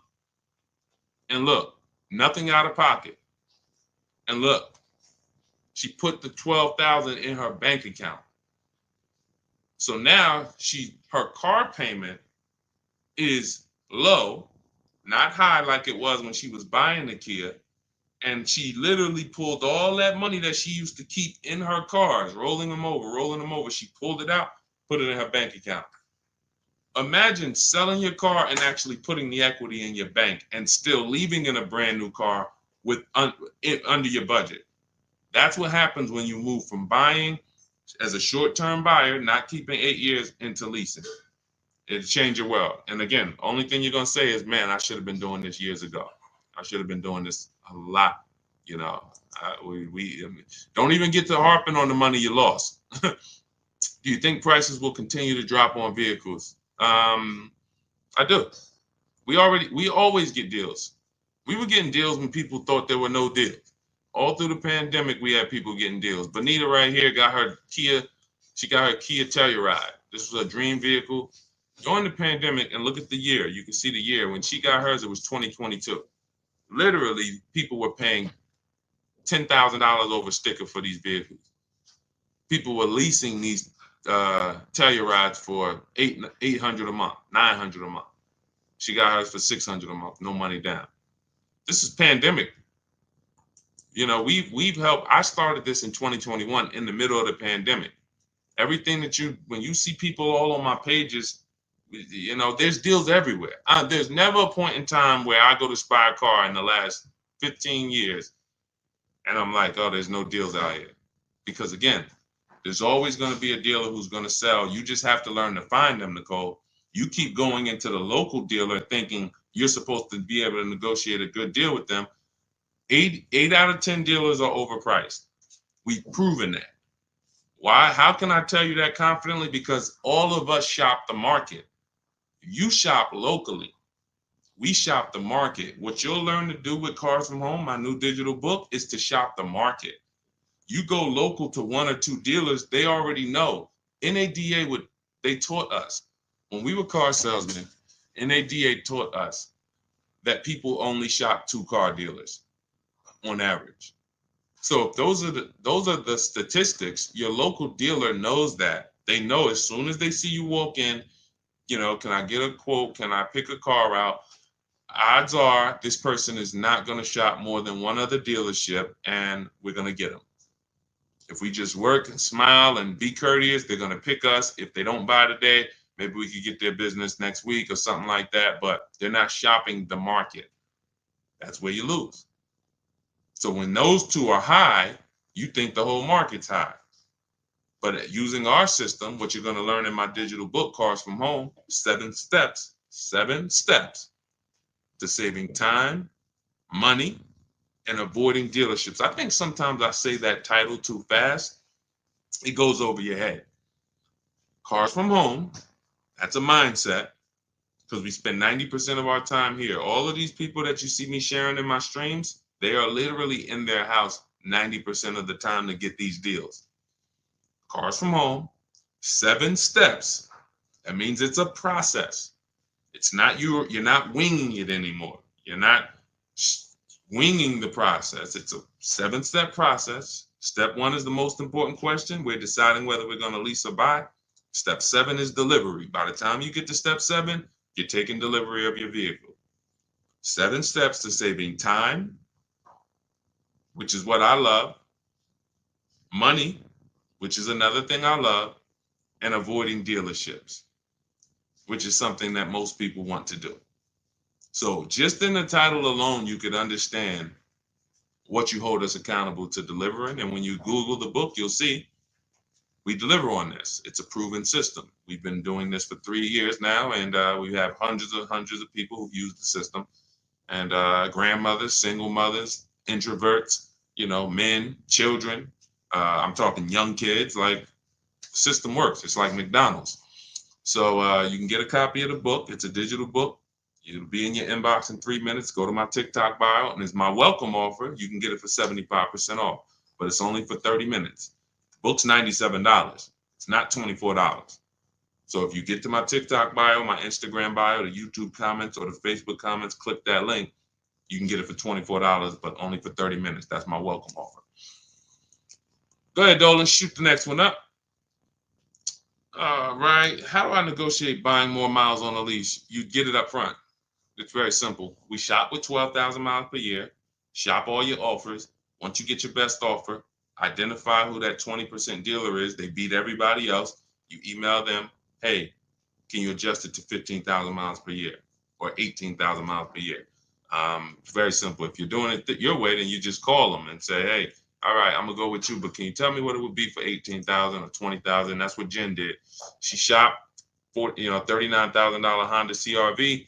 Her best offer on this vehicle, it's a hybrid, very hot vehicle. This is one of the most popular hybrids over the last couple of years, the Honda CRV hybrid. $39,000 vehicle. Her best offer was $512 a month, no money down, 12,000 miles per year. She adjusted it to 18,000 miles a year. Payment went to $563. Then she signed her deal. So $512 a month, bumped it up to $563. So for $50 more, she's driving as much as she needs, 18,000 miles a year. She's going to bring this vehicle back to them in 3 years. It's going to have roughly 54,000 miles on it. She's going to get something else. That's how you get your miles. It's built in. You're customizing your lease. In the beginning, we customize our leases. The dealers are giving you what you ask them for. You say, work me out a lease deal. All right, I'll do it. Give me a lease quote. I'll do it. In my book, we have a template. This is how you give me your lease quote. 12,000 miles per year, first month's payment only, taxes and fees in the payment. This is what I do for a living. Some of you can't even get deals because you don't realize you're trying to shop online and you don't realize the reason you can't get your prices is because you're not giving dealers what they need to actually even give you the prices. Dealers need to know your zip code to factor in the taxes. But you like, oh, why are they asking for this? Dealers need to know what you do for a living. See if you qualify for any rebates. Dealers need to know what when your deadline is. That's why we have templates that you fill in, email them. Because as a former car salesman, I know what dealers need to give you quotes. That's why it's written out for you. But again, if you want to do it your way, call around and just I would only speak to sales managers. I would only speak to sales managers. If you want to do it your way, I don't care how you get multiple offers. I just know my way is easier because you don't have to talk to people. If you have to talk to people, then you need to be a good talker and you need to know what you're going to say. My way, you don't need to know what you're going to say. I'm telling you what you're going to type. Go ahead, Dolan. Do you think the banks will ever get rid of the points that they pay to dealerships?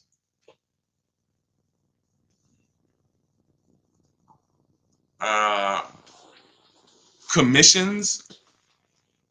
Let's use because you use a form of a commission. That's all it is. You could say it's a point. You could say, I could pay you a point or I could pay you a flat, but I'm paying you for selling this loan for us. So do I think that a person who sells financial products will ever sell them for free? No, I don't. No. And that's why we use something called the bank bidding war, where we are going direct to credit unions and banks, and we're allowing them to bid on our business. Most people don't know that the credit bureaus allow you to have multiple banks and credit unions access your credit report in a small period of time. It's called the rate shopping. You can Google rate shopping and you'll understand that they allow you this. You can have multiple hard pulls within a certain period of time, and you can actually have them bid. They expect you to do that. Most people don't do it, actually. So they can't help you because they're like, hey, we allow you to do it, but you're not doing it. You're letting the dealer run you out to multiple banks and credit unions. But if you Google rate shopping, what it says is if you can have multiple banks and credit unions access your credit with the hard pull, and at the end of that period, it's going to weigh on your credit like one hard pull. So at the end, if one hard pull would have dropped your score 10 points, you could have 15 banks and credit unions run your credit, and it's going to drop at the same 10 points. But the difference is one strategy, you overpay for your loan, overpay for your interest, have no price assurance, no price guarantee that you got a good interest rate, and you have the same 10 points on your credit that you hit with the hard pull. The other strategy, you have the best rate, lowest rate in the market. You guarantee it because you have 15 people access your credit and make bids and make offers, and it's the same 10 points hard pull. This is called the bank bidding war. We created this. You can actually, again, when you get my book, I haven't combined this into the book, but when you get the book, you actually get the bank bidding war blueprint for those of you who are going to be financing and getting a loan. So this is everything we talked about in this stream is in my new digital book, Cars from Home, 7 Steps to Saving Time, Money, and Avoiding Dealerships. You can grab your copy for 75% off as part of my welcome offer, but it's only for 30 minutes. You won't pay the normal $97 price. You get it for $24 as long as you get there before 30 minutes. Get to my TikTok bio, my Instagram bio, the Facebook comments, or the YouTube comments. Click that link and then click Get Book 75% off, and you'll have it in your inbox. Make sure you screenshot the thank you page because the book is on that page. I also email you a copy. And just in case you don't get your copy in 5 minutes, you'll have my support team's email. So screenshot that page. But I wanna. There's something I just wanted to say. Hold on. Let's see if it comes back. Yeah, I don't know. It slipped my mind. But listen, this is the. I mean, I take this serious, and the only people who really win, everyone who I showed you, and we could spend. Maybe I'll do it one day. I might spend one stream and just spend an hour just going over 50, 60, 70 people's deals that have used our system. After that, it'll start to get old because you're going to be like, okay, wow, these are starting to look the same. Yeah, they're all good. And then you realize that this is not complex. We're not building rocket ships. All we're doing is we have the best system for making people compete for our business in the auto industry. That's it. That's our claim to fame. Now, I also teach you about leasing versus buying and financial boundaries that no one else is really teaching about. But when it comes to getting the deal, when it comes to how are we getting the prices we're getting easily in 90 minutes and 2 hours from home, it's just we have the best system for making people compete. Amazon has one of the best systems for making sellers compete for your business. That's why they do well. Competition is what drives down prices. Competition is what allows you to make great decisions quickly. So that's what you're going to get in Cars from Home. Got my copy. I'm going to start shopping your way. Energy God for life. Listen, God bless you. Use it and trust the process. Do not overthink. Here's what I said. Bring your goal. All you want to have is your goal. Forget your strategy. Forget everything of every strategy, every tactic you might have thought worked for you with car buying and shopping and leasing. Just forget it. Just bring your goal. Yeah, I want this Lexus truck. Yeah, I want this. Bring your goal, trust our process. Success is guaranteed. All right. And just stay on the steps. It's a step-by-step process. All right. God bless. I'll see y'all on the next stream. Enjoy the rest of the day, the rest of the evening. See you soon.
Welcome to Car Shopping Questions and Answers. If you are car shopping now or you will be in the next 6 months, I want you to type me in the comments.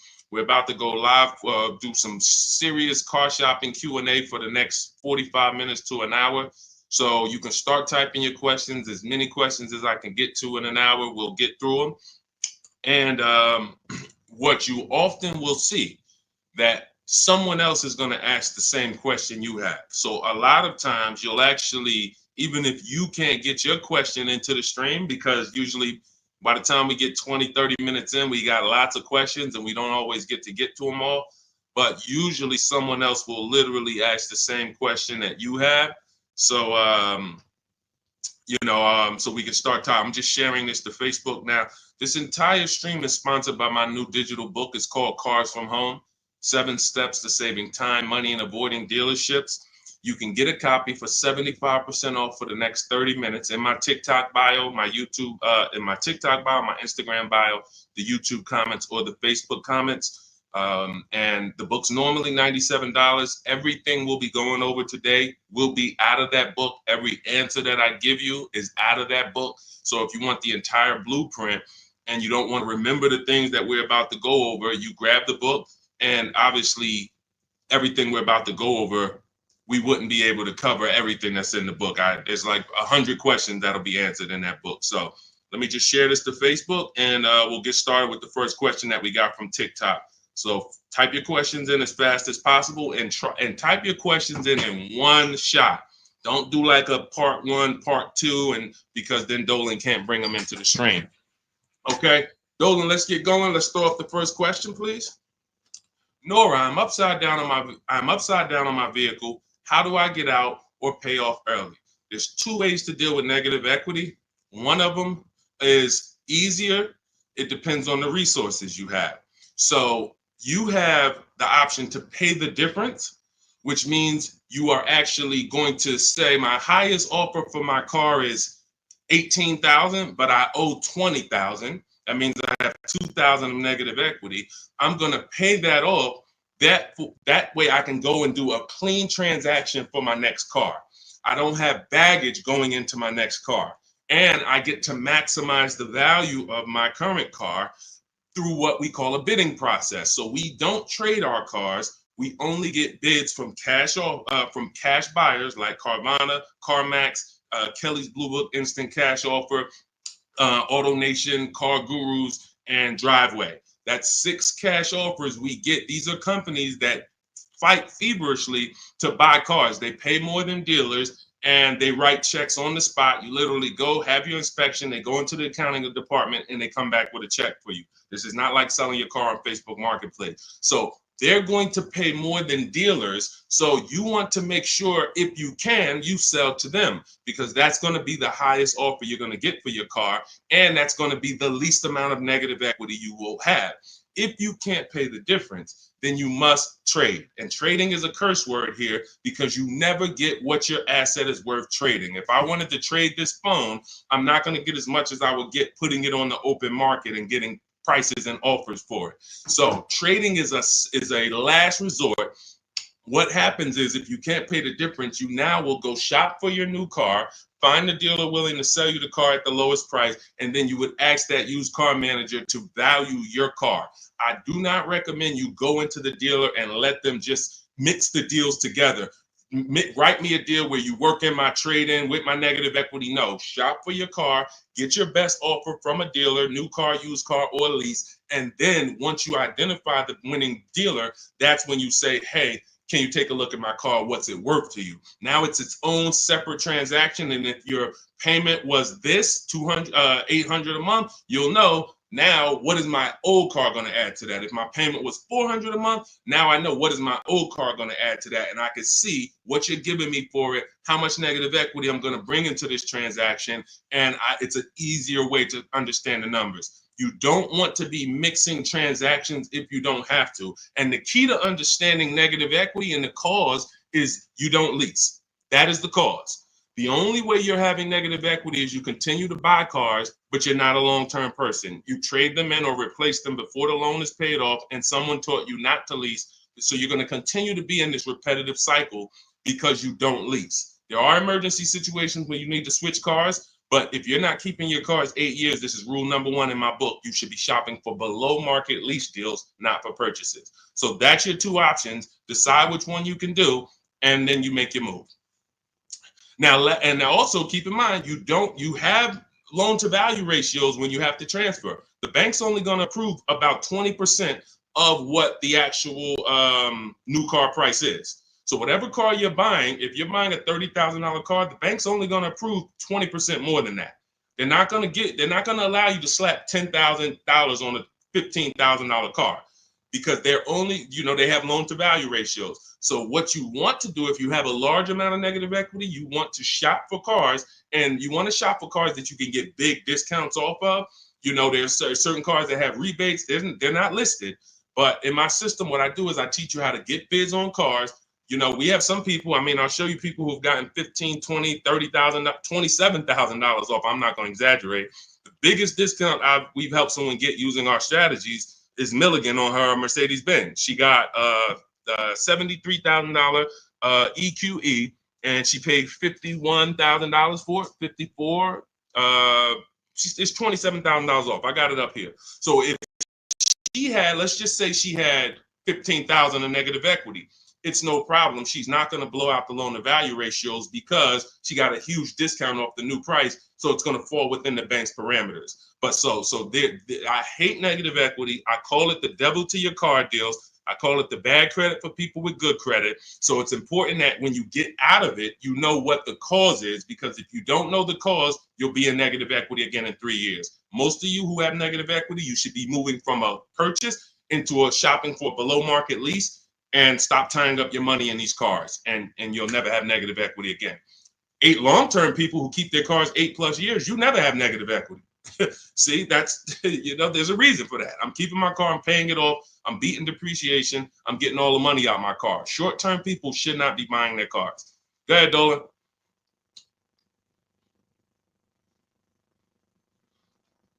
All right, keep typing your questions, y'all. We'll get to as many questions as we can in 45 minutes. Now, let me just actually say this. We have a 7-step process. Everything in my system is 7 steps. We don't go, see, a lot of times you don't understand what you should be doing first. Should I be focusing on my old car, my trade-in, shopping for a car first? What should I be doing first? So we have a system that you actually now have a process. It's 7 steps. First step is the most important question. That's leasing versus buying.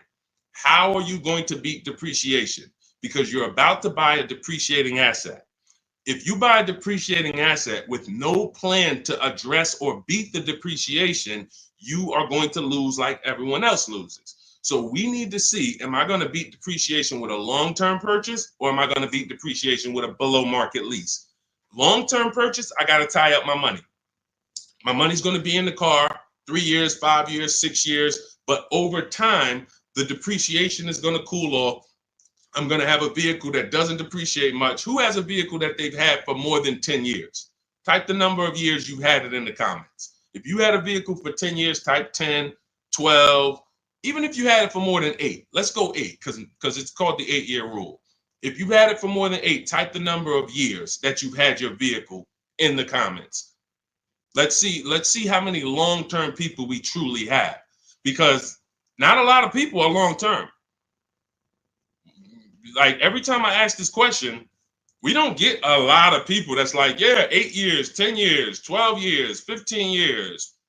Look, we don't have many people that can say they even have a car on here that they've had for more than 10 years, more than 8 years. But you're tying up all this money in these cars, and then you're going and you're replacing them in 5 years and 6 years. And look, Sharon, 14 years. God bless you, Sharon.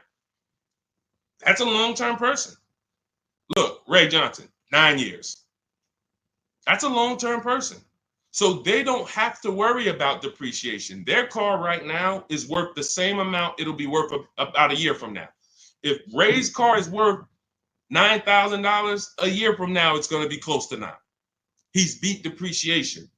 So if you're not buying cars to beat depreciation, you shouldn't be buying them, because you're not going to beat depreciation in the short term. You can't. It's impossible. The only way to beat depreciation as a short-term buyer is to get below market leases, because you're never tying up your money in that car. Not regular leases, below market leases. Big difference. Go ahead, Dolan. I see we had a question come from TikTok. Let's throw them up.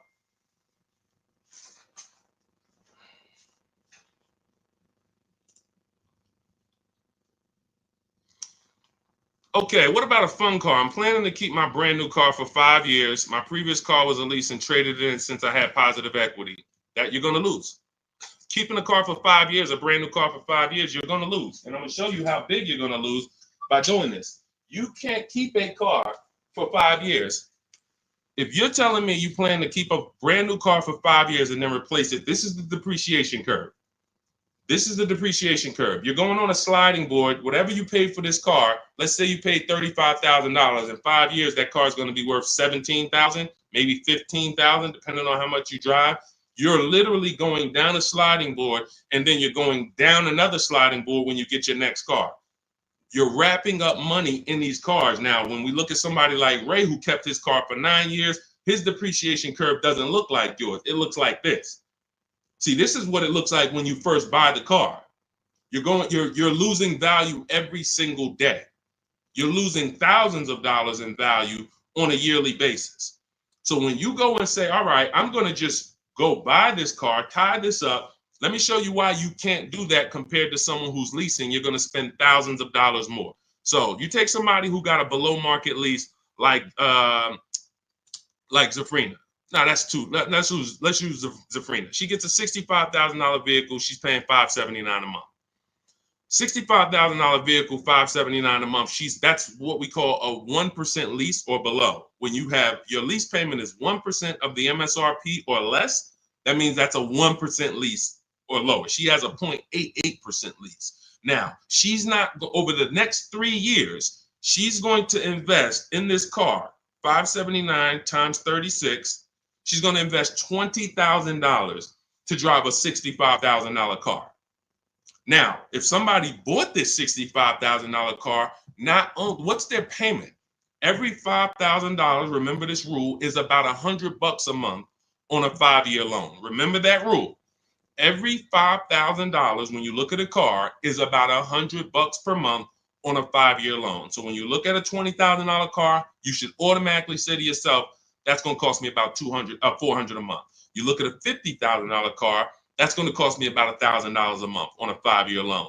When you don't do that, now you let them put you in 6 and 7 year loans because you're not focused on what the real cost is. You're just like, get me to a low payment. If I get you to a low payment, I'm going to put you in an 8-year loan. So we know this. Looking at her car, she would be spending roughly $1,300 a month if she bought that car. Even if she got an incredible deal, saved 10 grand off of the car, she's still going to be spending about $1,100 a month. She's putting $579 a month into this car. How do you compare $579 to $1,100? How do you compare $579 to $1,300? Let's say she bought a used version of this car. So instead of $65, she found a used one for $40. Every $5,000, $100, that's an $800 a month payment. How do you compare $579 to $800 for a used version? You can't. So when you're out here listening to people who've told you don't lease, they don't understand depreciation and they don't understand how to get below market leases. These are not regular leases. In order to get below market leases, you must employ competition. You must get at least 5 offers because every dealer's price is different. So when you walk into one Nissan dealer and they tell you it's $600 a month, you don't walk out and say, hey, Nissan's charging $600 a month. No, Nissan of Bay Ridge is charging $600 a month. But this Nissan deal over here might be at $500. This Nissan deal over here might be at $420. You need to stay at home, get multiple offers. You can do this my way through email using the systems in my book, or you can do it your way, calling around and get multiple offers. But once you see how different these offers are, you'll realize how many dealers have been ripping you off. And 80% of them do this. 80% of them, their best offer is not going to be below market. They're going to make a certain amount of money or they won't sell the car to you. But we find the ones who will. All of this is in my new digital book, Cars from Home. It's called Cars from Home, 7 Steps to Saving Time, Money, and Avoiding Dealerships. You can get a copy for 75% off for the next 30 minutes in my TikTok bio, my Instagram bio, the YouTube comments, or the Facebook comments. You'll have everything we teach step by step.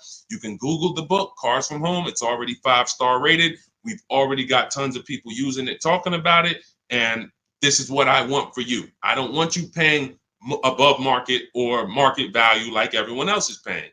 You need to be paying below market value. And the only people that pay below market value are people with strategy. Okay, so I would tell you, Kitty Cafe, the first thing you need to be concerned with is actually leasing and not buying. You said you were a leaser. See, and oftentimes people who go from a lease to a purchase, I'm sorry to say you didn't get a good lease deal.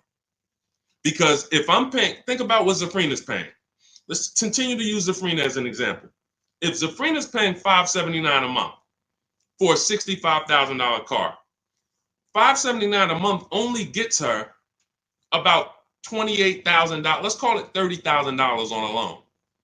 So for her to go and get the same $579 payment, she's going to only have about $30,000 to spend on a car.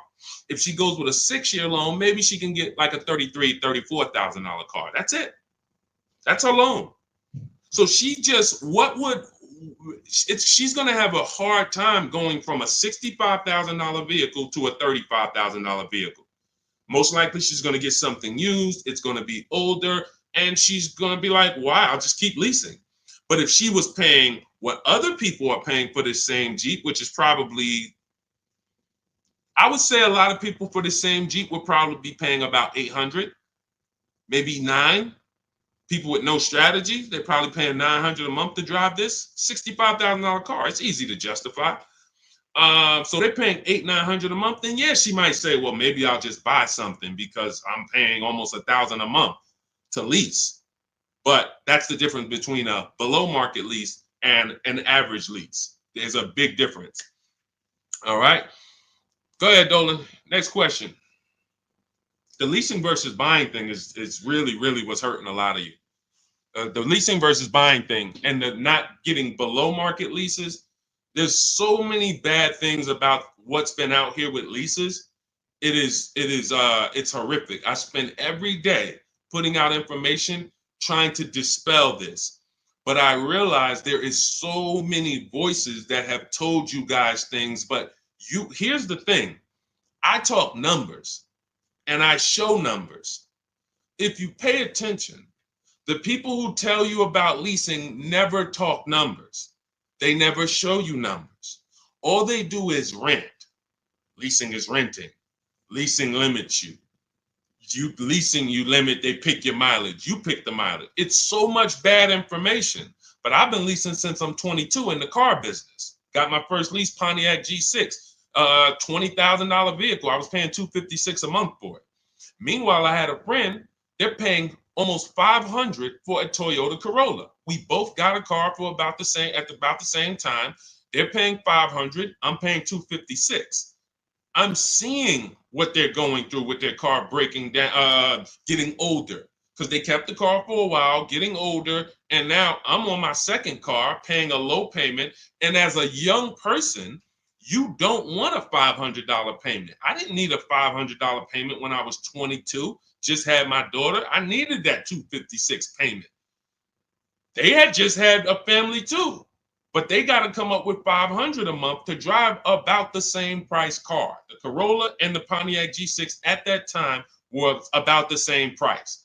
You can't justify to me in any way that makes more financial sense. There's nothing you can say to me unless that person's going to keep the car, pay it off, and then keep the Corolla forever. If you're going to keep the Corolla for 10 years and then you pass it down to your daughter or your son, it's their first car, and now you just got an extra car, that's a different story. You shouldn't be leasing if you're that person.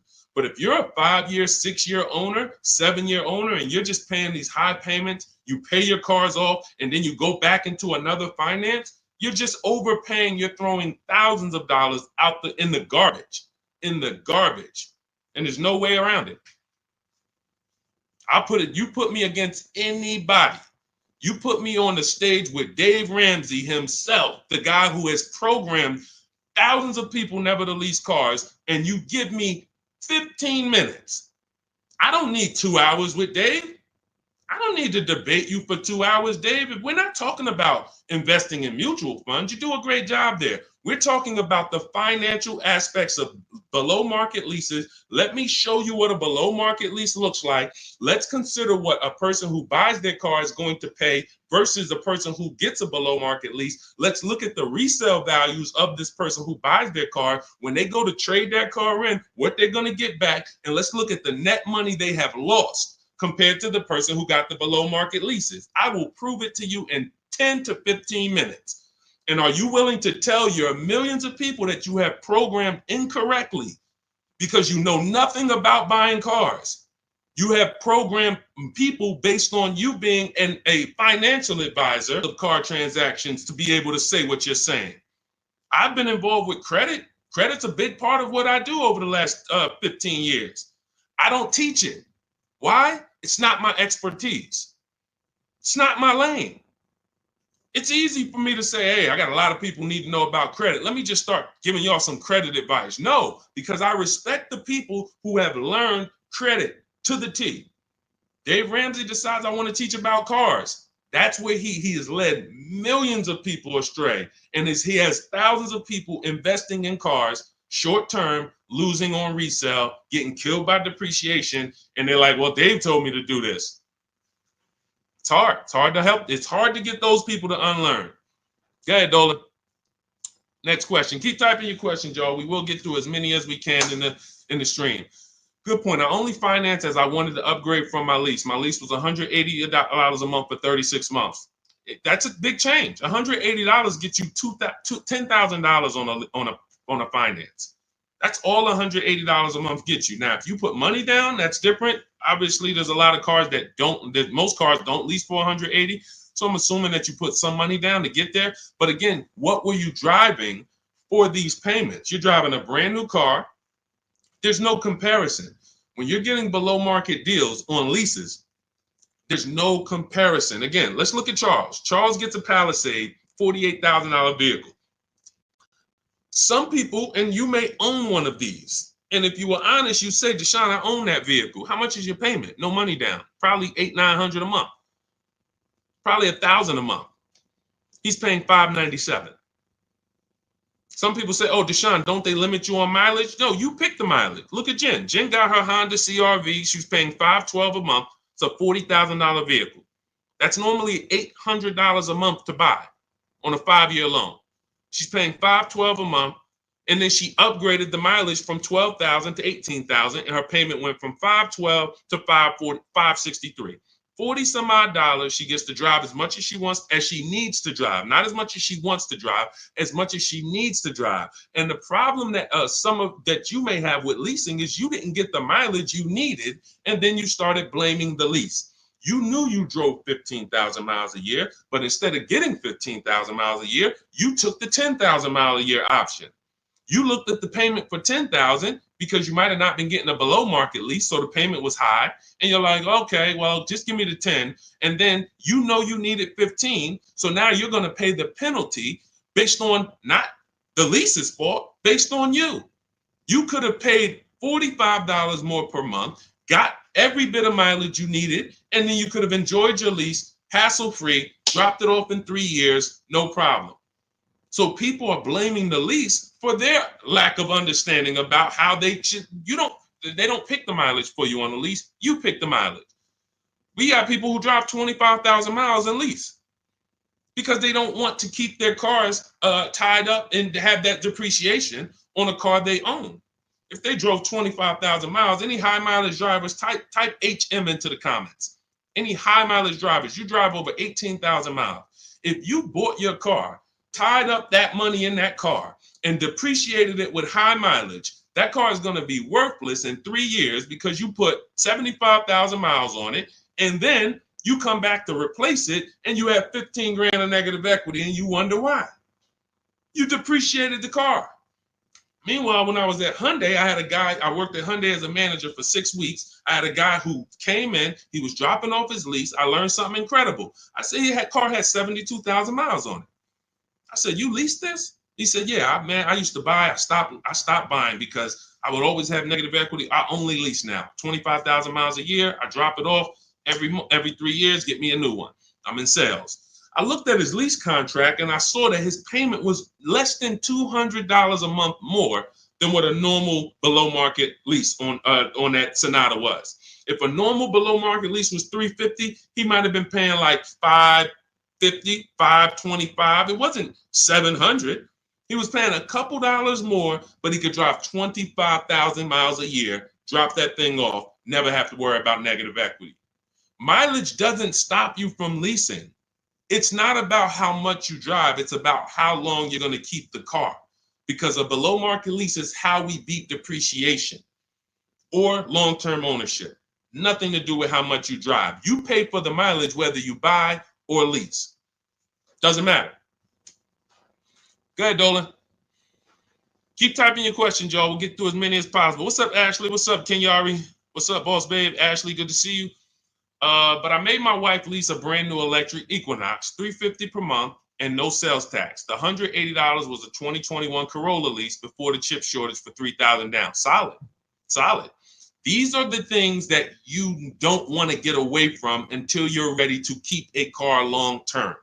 If you are leasing and not keeping cars 8 years, keep leasing. Make sure you're getting multiple offers so that you can get these below market leases, so that you're not paying these prices on the commercials that you see with $5,000 down and all of this tax that's not included. We are getting below market leases, and in order to do that, you must get 5 offers, at least 5 offers. Now you get these below market leases, and you keep doing that until you are ready to buy something. Because as Cafe just said, if he's paying $3,000 down, $180 a month, somebody who bought that Corolla is paying $3,000 down, $500 a month, because a Corolla is probably about 25 grand now.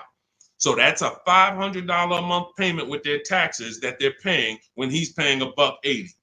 This is not, look, for a brand new electric Equinox, he's paying $350 a month. This is someone else who knows how to get great lease deals, whether he's negotiating for them or whether he's calling around getting multiple offers. It doesn't matter. He's getting prices that you are not getting. And that's the prices we get. You want to understand that all prices aren't the same. There's below market price, there's market price, there's above market price. Above market is for the people with no strategy. You just walk in and you sign the deal. You might say no one time, and then the next offer you sign it. Market value is for the negotiators who are trying to feel for the bottom. You don't know where the bottom is, but you say, hey, take $2,000 off, we got a deal. Give me invoice price, we got a deal. You're paying market value. You're not getting anything special because there's hidden money, rebates, incentives that you don't know about. There's markups in the lease contracts, in the money factor, money hidden, you don't know about. And you'll never know about it until you get multiple bids. But below market price is reserved for the people who are shopping multiple dealers. We do it from home, getting multiple offers, and now you're paying $350 a month for a car that other people are paying $600 a month to own. You cannot justify pulling up in the same car and one of you is paying $350, one of you is paying $600. But the one who's paying $600 says, well, I'm going to own this. But by the time you pay it off, you're just going to turn around and get another car and do it all over again. So you never win, ever. It's a bad way to move. Go ahead, Dolan.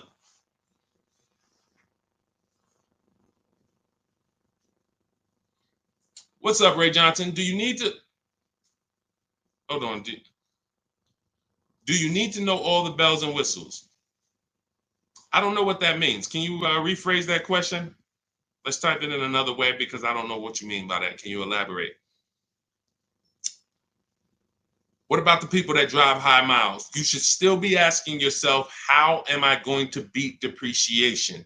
The first step in my process is to determine what I'm going to do to beat depreciation on this depreciating asset I'm buying. So if you're a high mileage driver, you drive more than 18,000 miles per year, you're depreciating your car so rapidly that in 5 years, you're going to have, call it 100,000 miles plus on the vehicle, but your loan does not move that fast. Most of your loans are going to move this way, but your depreciation is moving like this because you are just using the heck out of the car.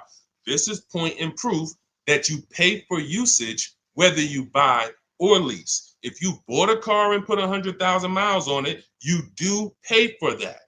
If the same person bought the same car, but they only put 50,000 miles on it, their car's worth more than yours. They can sell it for more. So you lose based on your usage. So in the short term, you can't win driving high miles because you are literally destroying the value of your car. Then you flip to another car. That'd be like you doing this. Hey, do me a favor. Give me this car. Let me depreciate it like crazy. Then let me swap it out and let me get this car depreciated like crazy. And you just keep doing it. Depreciate it like crazy. But you're never getting to the point where the car is paid off and now the car starts to depreciate like this. That's for the people. If you have a car that you've had for 10 years, 12 years, 9 years, 14 years, this is what the car is depreciating like. You're losing a little bit every year. If it was worth 9,000 this year, it's probably worth 8,200 next year. You beat depreciation. And that's when you enjoy, this is the benefits of ownership. This is what I call in my book, the reward stage. You don't get here without long-term ownership. And if you're not built for long-term ownership, that is okay. But what you should be doing is doing what my client who was in Hyundai did, doing your high mileage lease, shopping for a below market lease, and then driving the mileage you need and dropping off your car in 3 years and going and getting a new one over and over again. You're never tying up your money in these cars. If you're going to tie up your money in these cars, you better have it in there for the long run. If you're going to tie up your money for 5 years in a depreciating asset, you are losing money in depreciation. Like you can't get it back. That's why you're never happy with what the car is worth. When you come and find out what your car is worth, you're like, I can't believe that's all you're giving me for my old car, because you're thinking about how much you put into it. Long-term owners like this, those of you who have cars that you kept for 12 years, you're not thinking about the resale value, right? Right or right? You're like, Sean, I got so much money out of this car. I had this car, man. The transmission went out. I put a new transmission in it. I got my money out this car. That's the benefit of buying. And if you're not buying, you should be if you're not getting there, you should be shopping for below market leases, never tying up your money in these cars to begin with. It's only two ways. Get out the middle. It's three people. Long-term keepers, short-term leasers, then it's the people that's stuck in the middle. You buy your cars, trade them in. You lease the car, you buy the lease. Stuck in the middle. Go ahead, Dolan. All of this is in my new digital book. If you're like, Deshone, there's no way I'm going to remember this. You can get my new digital book. It's called Cars from Home, 7 Steps to Saving Time, Money, and Avoiding Dealerships. It's already 5-star rated. Thank you to everyone who has rated and reviewed the book on Goodreads. We appreciate you.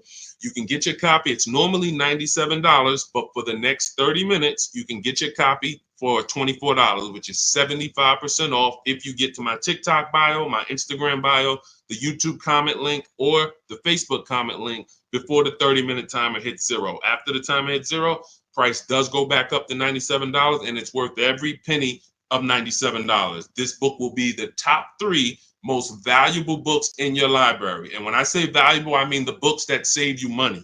There's only a few books. I got a bunch of books. You guys can see I'm grabbing them.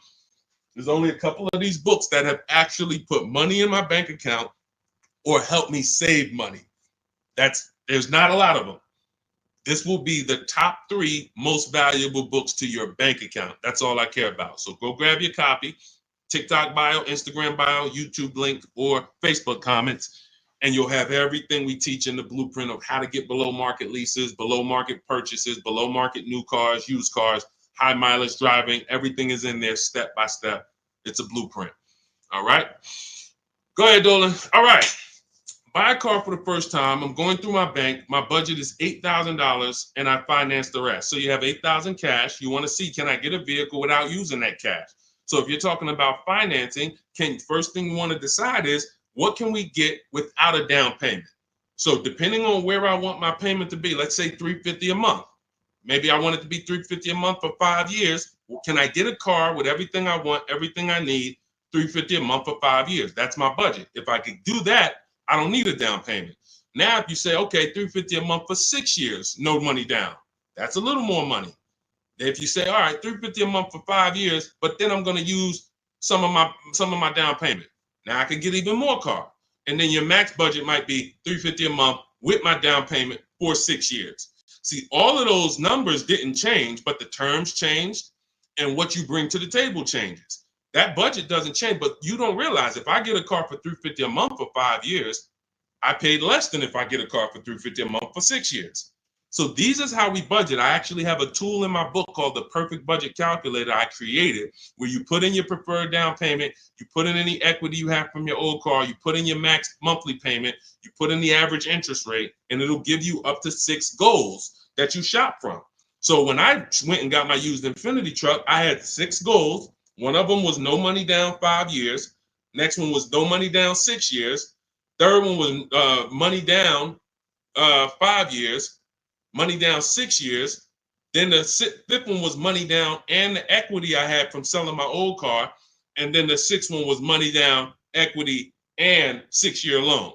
See, there's multiple ways to budget where you don't go over your max. But I find the problem is when we budget with our max in mind, I only want to spend $500 a month, $500 a month, $500 a month. You usually go in and you spend what? $600, $550. You're putting $1,500 on a credit card because you didn't calculate the taxes. The tool in my book, the Perfect Budget Calculator, calculates the taxes in your state. So you don't go in and say, oh man, I didn't know there was another $3,000 in taxes and fees. Who's had that happen? Oh man, I thought we was making a deal, but you forgot about the taxes and fees. See, all of this stuff you don't realize should be normal in a complex financial transaction. But what they've taught you in the car business is to just treat car buying like you're buying a TV because it makes them very rich. I've been in the business for 14 years. I sat next to people who I know shouldn't be in the business, but they're not going to get them out the business. They make a lot of money for the dealerships. They'll always have a job. Even if they get fired here because the customers start complaining, they'll go there and they'll say, hey, look, I made 300 grand at my last place. Oh man, when can you start? These people are always going to have a job. So when you look at the industry and say, okay, if this is what the industry is like, what do they care about me? They don't. The 20% of dealers who get up every morning and they do the right thing. They want to beat their competition. They're honest. They want to make sure that they're giving you the best service. It's 20%, 2 out of 10. You're going into your local dealer and you're buying from them, not realizing that's an 80% dealer. All they do is make a lot of money on their customers. If they can't make a lot of money on their customers, they won't sell the car. And you know what's beautiful about the car business? For those of you who are wolves and sharks and evil, it's not about the customer winning. It's about you making the customer think they won. I'm going to say that again. For those of you who are like, what business could I get into where I can make 200 grand? And I don't need to have morals as long you are trained to make the customer think they won. And that's all it's about. That's why you start high and you come down.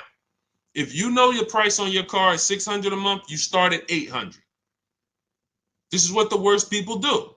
You know that the full price for your car is $600 a month. When Mr. Jones sit down, hey, Mr. Jones, all right, we got a great proposal for you. Great news. We're going to make you a great deal today. Your payment's $790 with $2,000 down. What? That seems like a high for this car. The car's only this. That seems real high. And then I didn't even want to do any down payment. All right, so you didn't want to do a down payment. So, all right, look, if I could get the down payment out, your payment would go from $790 to now it's $840. No down payment, though. What's more important than you, the payment or the down payment? No, well, both. But what's more important? If you had to pick one, well, I really don't want to do any money down. All right, so right now we're at $840. Where can we agree? I'll talk to my manager. Where can we agree that you'll be happy? because I want to make you happy, Mr. Jones. Nah, I mean, I'm thinking of paying like, I really wanted to be at 500, Mr. Jones. I understand. Where'd you come up with that number? I just thought, like, I'm looking at the car, I'm thinking, 500 seems fair, but follow me, Mr. Jones. You're looking at this car, you know where the demand is, you know there's no cars around. This is all stuff that's not true. You don't know where the demand is because you haven't shopped. There's no cars around. You don't know that because you haven't shopped. But these guys we are absolutely trained to, if you want to use your powers for evil, it is very easy to get you. That's why we don't shop that way. I would never send you in to deal with people who negotiate every day for a living like this. Your power is being at home, having multiple dealers compete for your business, and that's how people like Tasha get these deals. Thousands off on a brand new car, only 1-year-old car. This is how we got grandmothers who do this. Look, India, ridiculous deal on a Toyota. Look, Hyundai, $365 a month, no money down. 2024 Hyundai Elantra, limited, with the leather in it. She didn't get that going in negotiating. You can't. But from home, that's where the power is. That's why our entire system is called Cars from Home. I can sit here and walk you through why you can't win. I don't care who you are. So when I'm telling you, you have to change the way you shop. When people say there's no deals, they're right. To you, there's no deals. To someone who doesn't have shopping strategy, doesn't know how to put dealers against each other, there are no deals. But to people like us, we've been making deals. Let me show you, Bonita. Let me show you a pandemic deal. When people were out there thinking, no deals, Deshone, this is so bad. When is the market going to change? Look, Bonita, 2022, she leased her dream vehicle, a 2023 Kia Telluride. She put $600 down, drove off $600 a month. She gave him $600, drove off. No money down lease. People were leasing and buying these vehicles for $10,000 over sticker. I'm not on here to talk to you about hundreds of dollars. What do I care about hundreds of dollars? You think we're on here? You think we're getting together to gather you guys to talk about hundreds of dollars? That doesn't matter to me. Thousands is all we talk about. Every single thing we discuss here is $1,000 mistakes. You not leasing when you should be leasing. $5,000, $7,000 mistakes minimum. You not getting multiple offers on your car. Could be depending on the car, you look at somebody like Kimberly. Kimberly gets $20,000 off her Maserati. $20,000. Sean gets $20,000 off his F-150 Lightning. These are just some of the, look, even somebody like Tiffany, let's take a smaller discount. She gets a Mazda CX-90. She gets $6,500 off.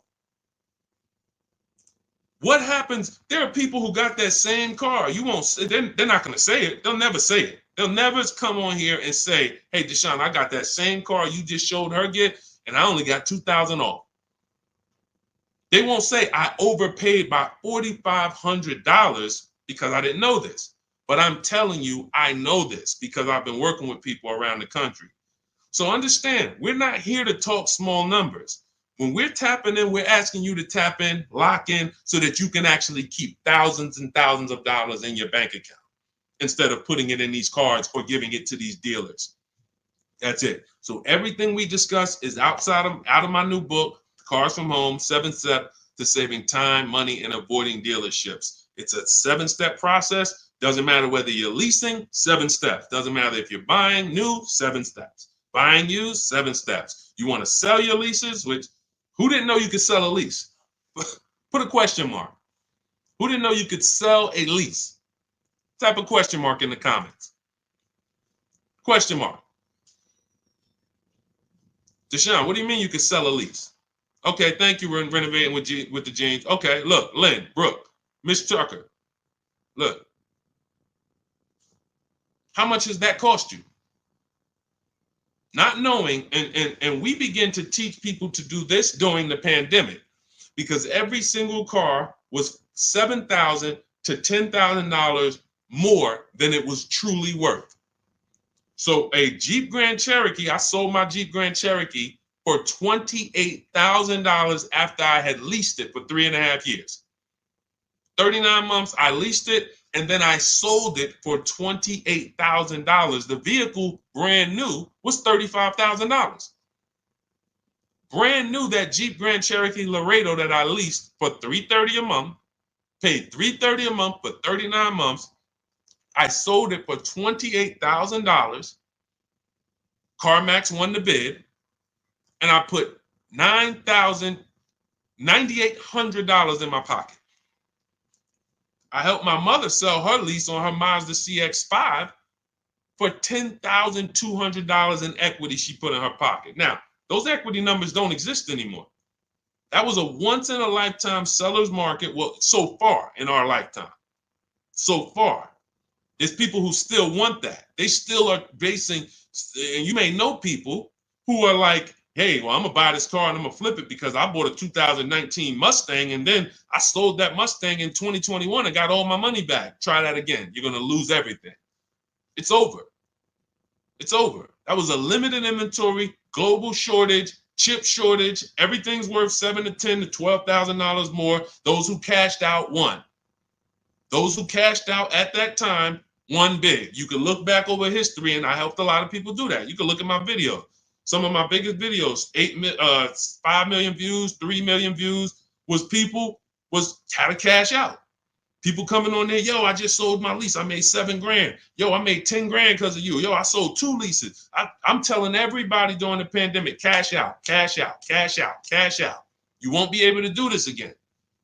But there's still money to be made if you have equity in your lease. There's still $2,000, $1,700, $3,000, $4,000. Some of you low mileage people who you lease, but you only drive 5,000 miles a year. There's equity there, but you got to know how to get it. You got to know how to get bids. What's the process? And get the, we get bids from CarMax, Driveway, Carvana, Kelly's Blue Book Instant Cash Offer. What is that strategy alone worth? Just the cash out, just the equity assessment, step 2 in my process is worth. For those of you who trade in cars, that right there, 1 step out of my 7-step process is going to be worth thousands of dollars to you. So you can get my new digital book, Cars from Home, 7 Steps to Saving Time, Money, and Avoiding Dealership, and you can get it for 75% off. That's my welcome offer to you, but it's only for 30 minutes.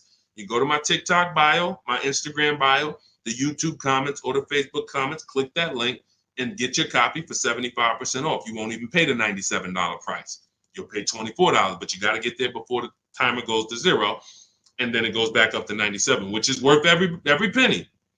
Book's worth every penny at $97. It'll be in your inbox in 2 minutes. And make sure as soon as you get the book, you screenshot the thank you page, because the link to open the book is actually on that page.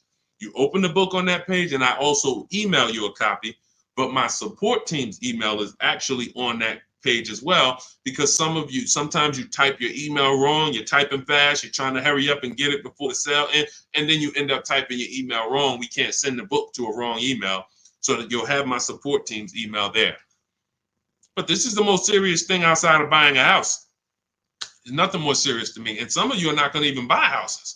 Some of you like, Deshone, I'm a renter. I don't plan on buying. That means the car is your most expensive purchase. And you're going to do it over and over again. You might have 5, 10 of them in your lifetime or more. You lose $5,000 on every one because you didn't have strategy. That's a tough gig. That's a tough gig. I wouldn't want to be in that situation. And I'm not going to be. And anyone who's listening to me is not going to be. Go ahead, Dolan. Let's keep the show on the road. Do you need to know all the extras you want? Upgraded sound system items that are not in the base price? Absolutely. Whenever we buy a new car or we shop for a lease, we always build our car. We go on the site because we want to know everything's available, because we don't want to get a car and find out there was an option we wanted that we didn't get. And we also want to know what we can live with and live without. And we want to build our car to come up with an MSRP. So if the car you want the panoramic sunroof, you want the blind spot monitors, which most cars come with now, whatever it is, you need to have an idea of what that's going to cost. So once we build out our car, we determine our car is $42,900 the way we want it. Now, most times we're going to reach out to dealers and they're not going to have the exact car. That's why we always come up with, and when we're leasing, we come up with a couple colors. Buying, we don't compromise as much because this is a car you need to love. You're going to have it for 8+ years. You don't want to compromise on what you want, or be talked into something, or let you convince yourself of getting something, a color you really don't love, because you're buying this car to keep it for the long run. Now, on a purchase, a lease rather, you can be much more flexible because in 2.5 years, you're getting ready to shop again. You get a 3-year lease, 2.5 years, 6 months left, it's time to shop again. So we want to make sure we can be more flexible with that. But yes, we want to know how much it's going to cost so that we can start to budget. We always say with a lease, when we build out our car, we take 1.25% and we use that as a gauge of around about what it should cost. So if we're looking at a car that's $42,300, we multiply that by 0.125 and we say, okay, 528, that's a fair below market lease deal. Now, if we can do better than that with bids, we will. If the lease program is not as good, when we get our bids, it might come in at 1.3, 1.4, our best offer. We're going to have more offers than that. If your other offers aren't higher, then you didn't shop the right way. Because when you shop, you should see a $3,000 to $5,000 to $7,000 difference from your best offer to your worst offer. When you get offers the way we teach, you're going to get more market value, below market value, above market value. You're going to see them all. And you're going to be like, wow, I can't believe all these dealers, this their best offer? Yes, they want to sell and make a lot of money. But we don't care about them. I don't focus on the 80%. We're looking for the 20%.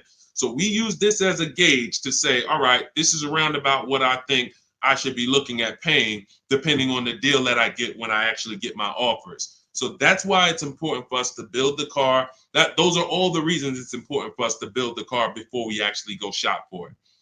Okay? It's a great question. I see you. I'm leasing this year. There you go.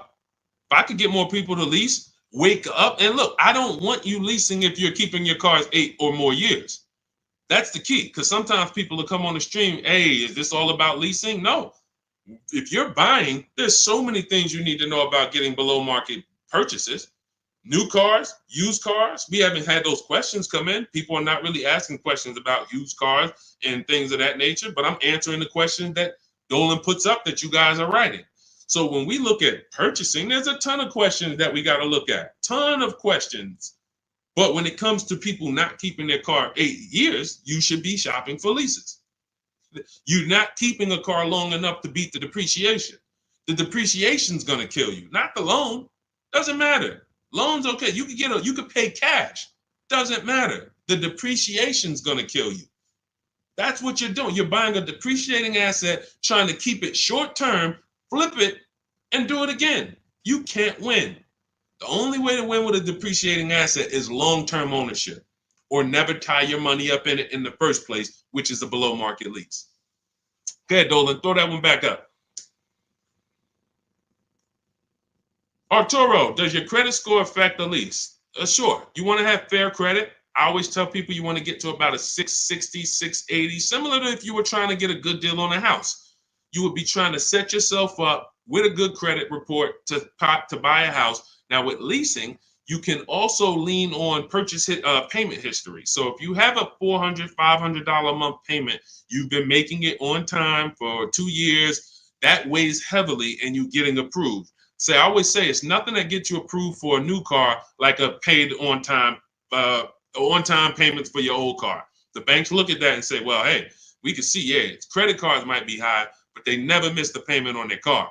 They never miss that $500 payment. That means something to the banks when your credit score is a little in that marginal in that marginal range or that mid range. So I always tell people, get to a fair range, work on your credit so that you're able to lease, and don't tie up your money in a long-term purchase because you can't lease right now.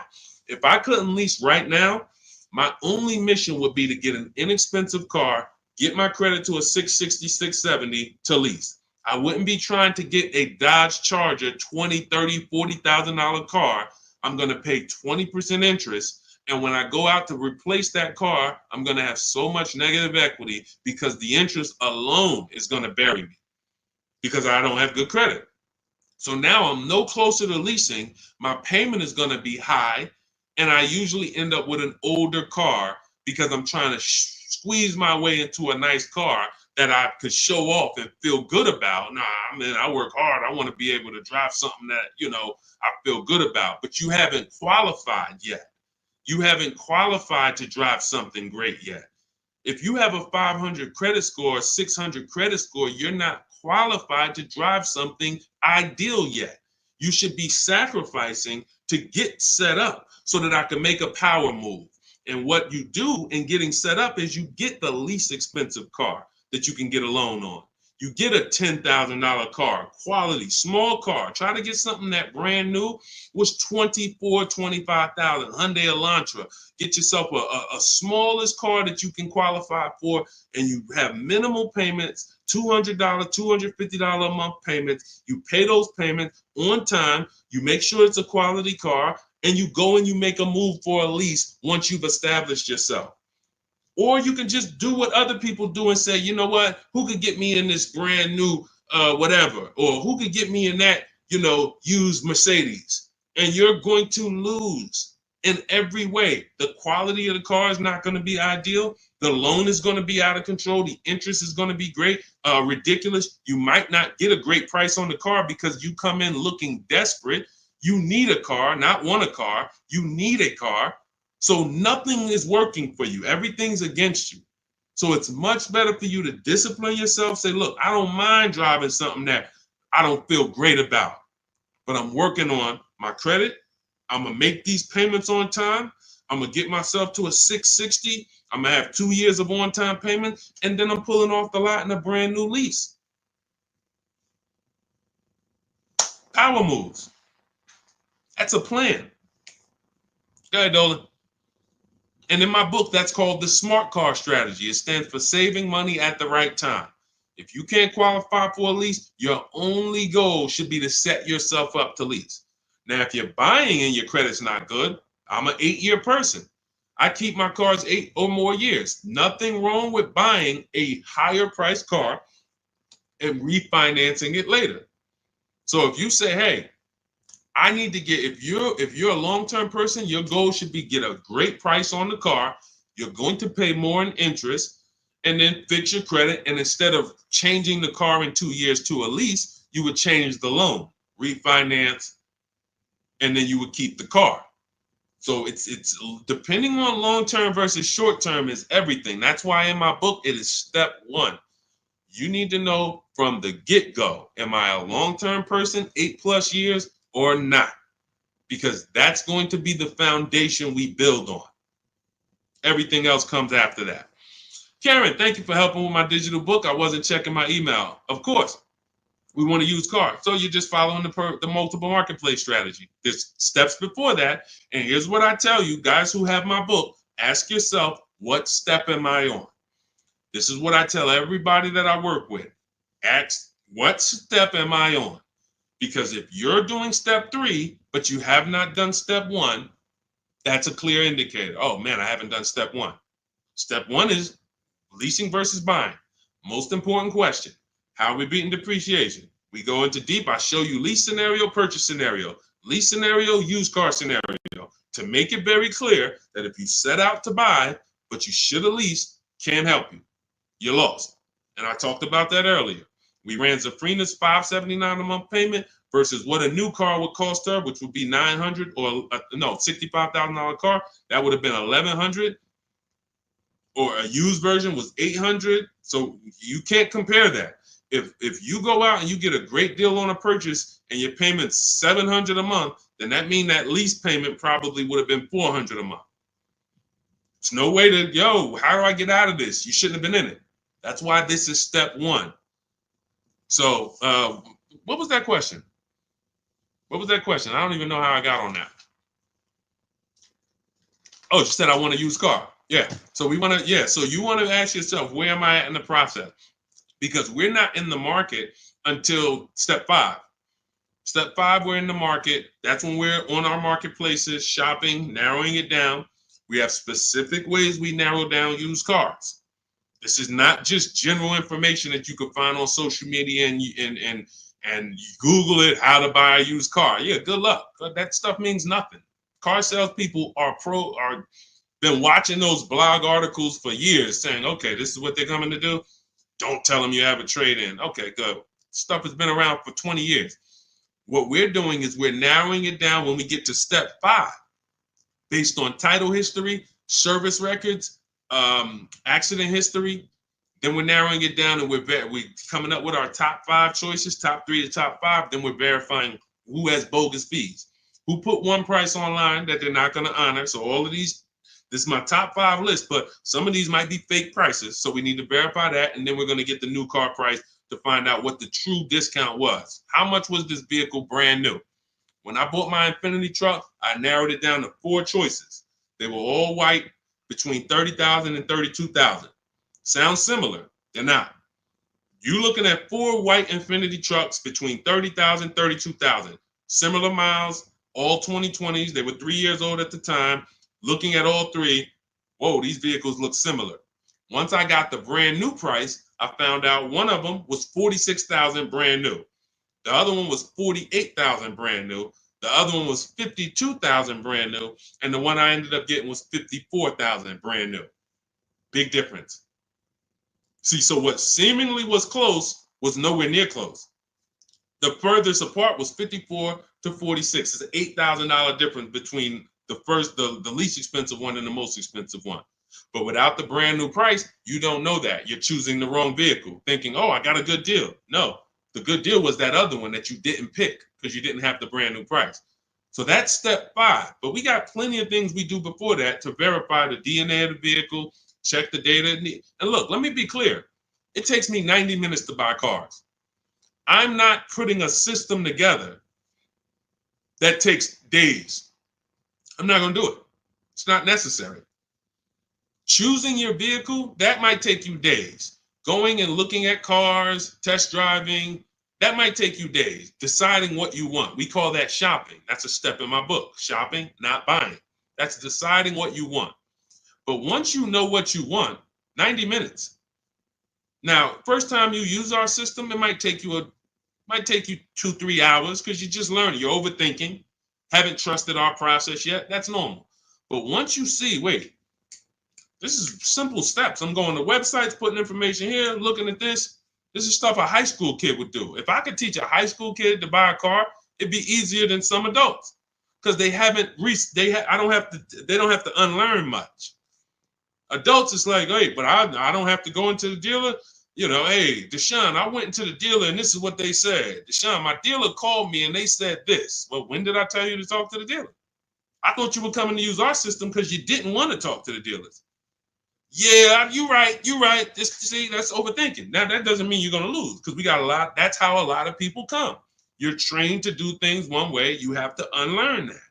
But once you see what we do, you're like, man, I can do this again next time. It'll take me 2 hours. I get any car I want in the country, Bentley, Rolls Royce, Corolla. It's going to take me 90 minutes because I'm using the internet. We're emailing. You know, I'm not getting in my car and driving to a dealer. So that's what we need to focus on. I know you have the book. Make sure you're asking yourself, where am I in the process? Start with step 1, just check them off. Step 7 is delivery. So when you check off delivery, you're done. You got your car. All right. Everything that I'm teaching is in my new book. It's called Cars from Home. It's a digital book. It's called Cars from Home, 7 Steps to Saving Time, Money, and Avoiding Dealerships. You can get your copy for 75% off. It's part of my welcome offer. It's normally $97. But if you get to my TikTok bio, my Instagram bio, the Facebook comments, or the YouTube comments before the 30-minute timer hits 0, you got your copy for 75% off, which is $24. And it'll be in your inbox in 2 minutes. So once the timer hits 0, price does go back up to $97.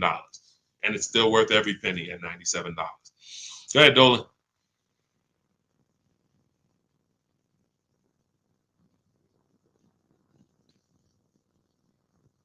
Dolan, you there?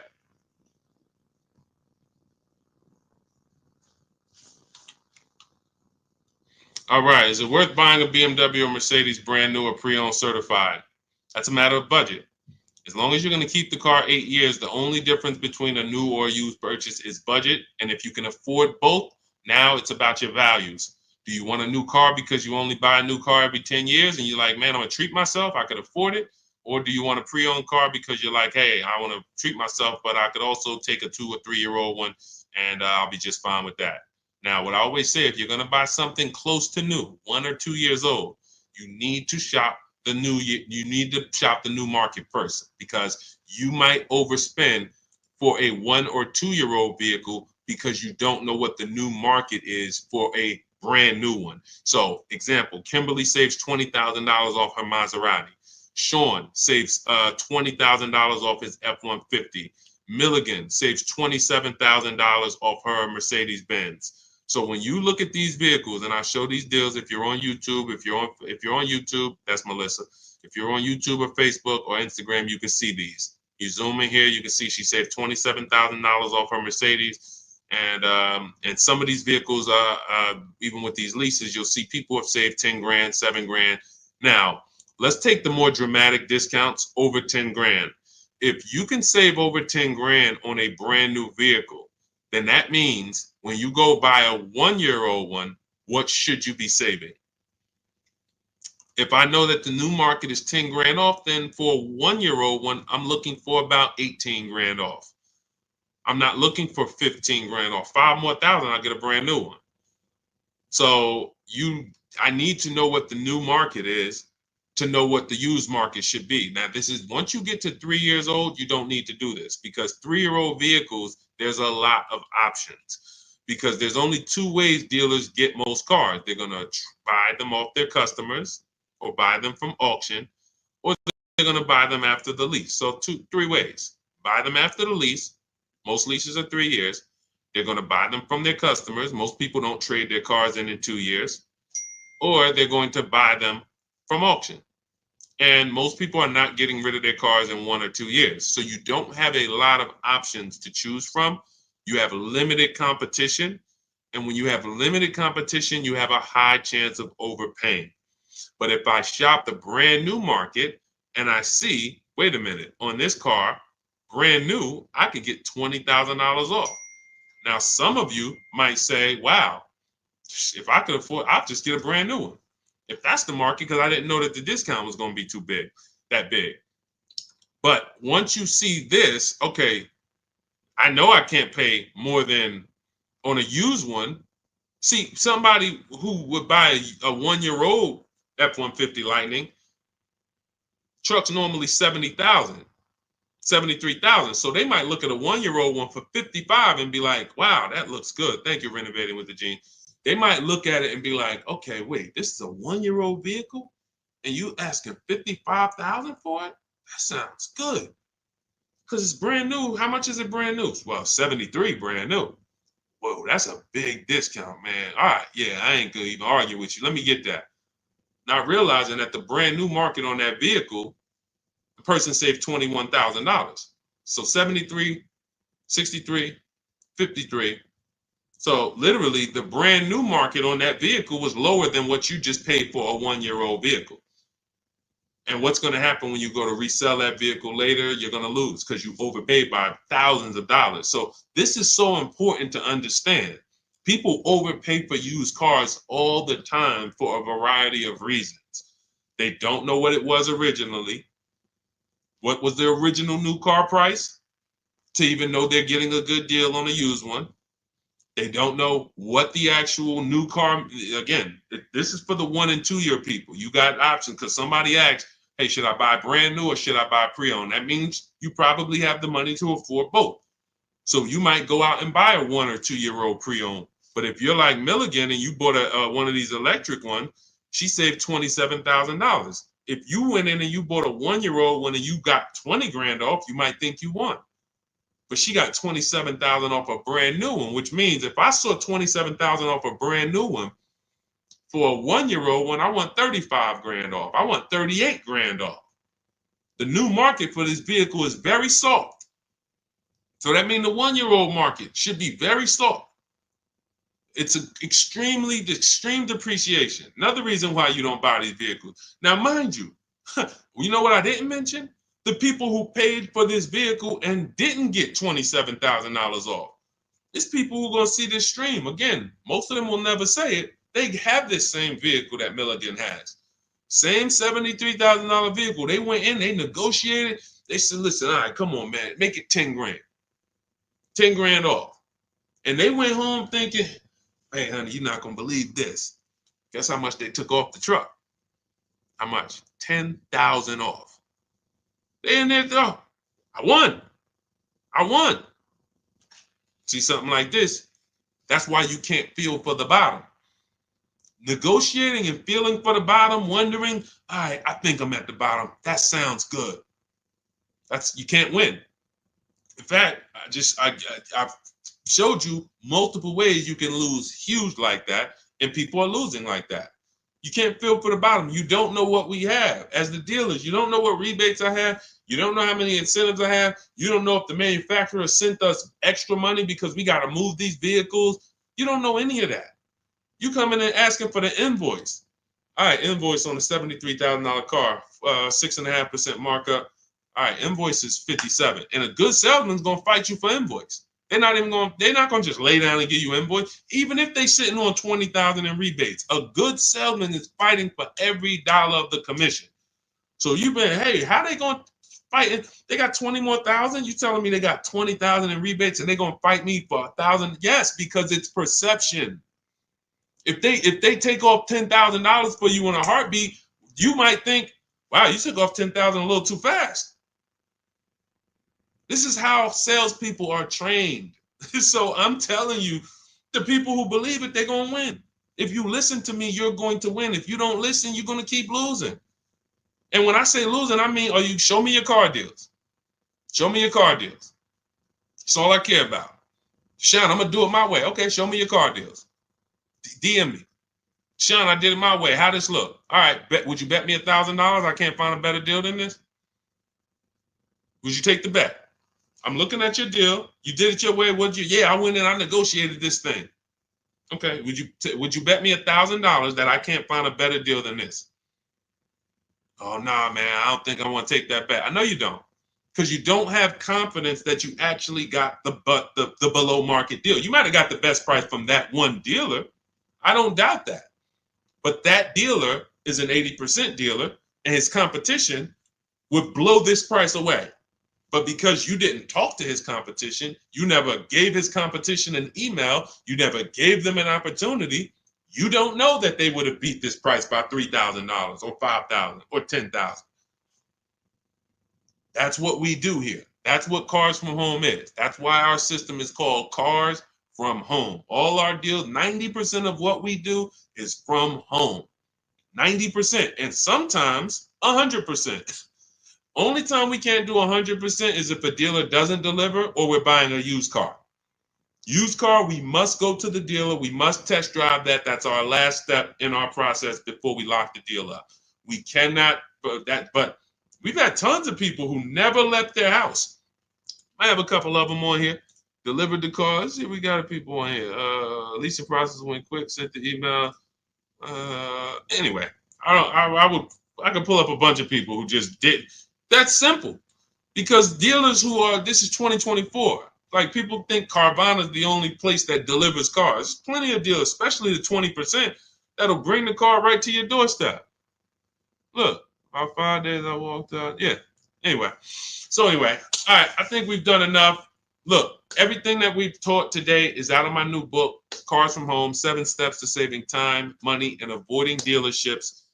It's a 7-step process that I've developed over 14 years in the car business to buy, lease cars, to buy and lease cars below market value in 90 minutes. This does not take a lot of time. This is the easiest way. You don't have to be a great negotiator. You will stay at home where your power is, where you can put dealers against each other, put banks against each other. Thank you so much, Renovating with James. And you can employ competition. The same way you shop for everything else, competition, you can bring that to your car deals. And that's the only way you're going to get below market deals. And that's the only way you're going to start to enjoy car shopping. When you're at home and tons of dealers and banks are actually competing for your business, you actually enjoy that.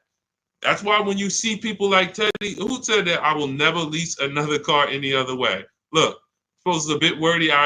Look at Teddy. You got his BMW 2024 i4 M50, $73,000 vehicle. His best offer was $856 a month, which is a 1.16 lease. His highest offer was $1123 a month from another dealer. His closest dealer, his local BMW dealer, was 97. Where was it?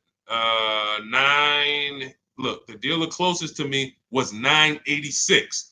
His closest dealer that he probably drove by and saw the car and said, "Man, all right, I'm gonna work with them one day." 986 a month.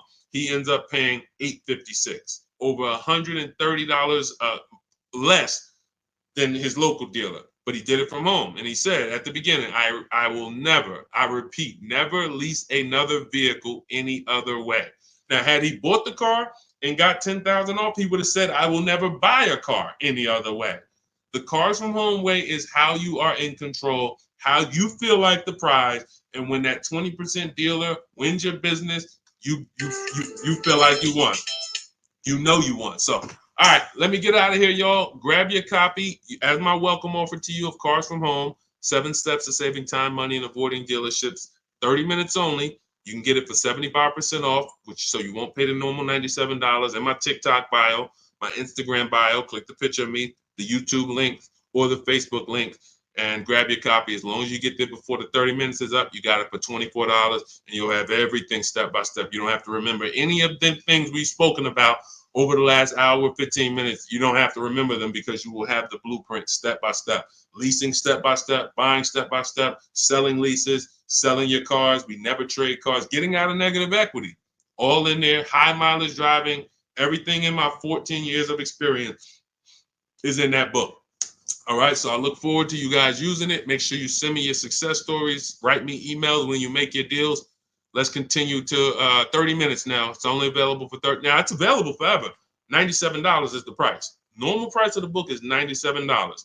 But for 30 minutes, you can go to my TikTok bio and you can get your copy for $24, which is 75% off. All right. God bless you guys. I'll see you soon. And keep unlearning, keep relearning.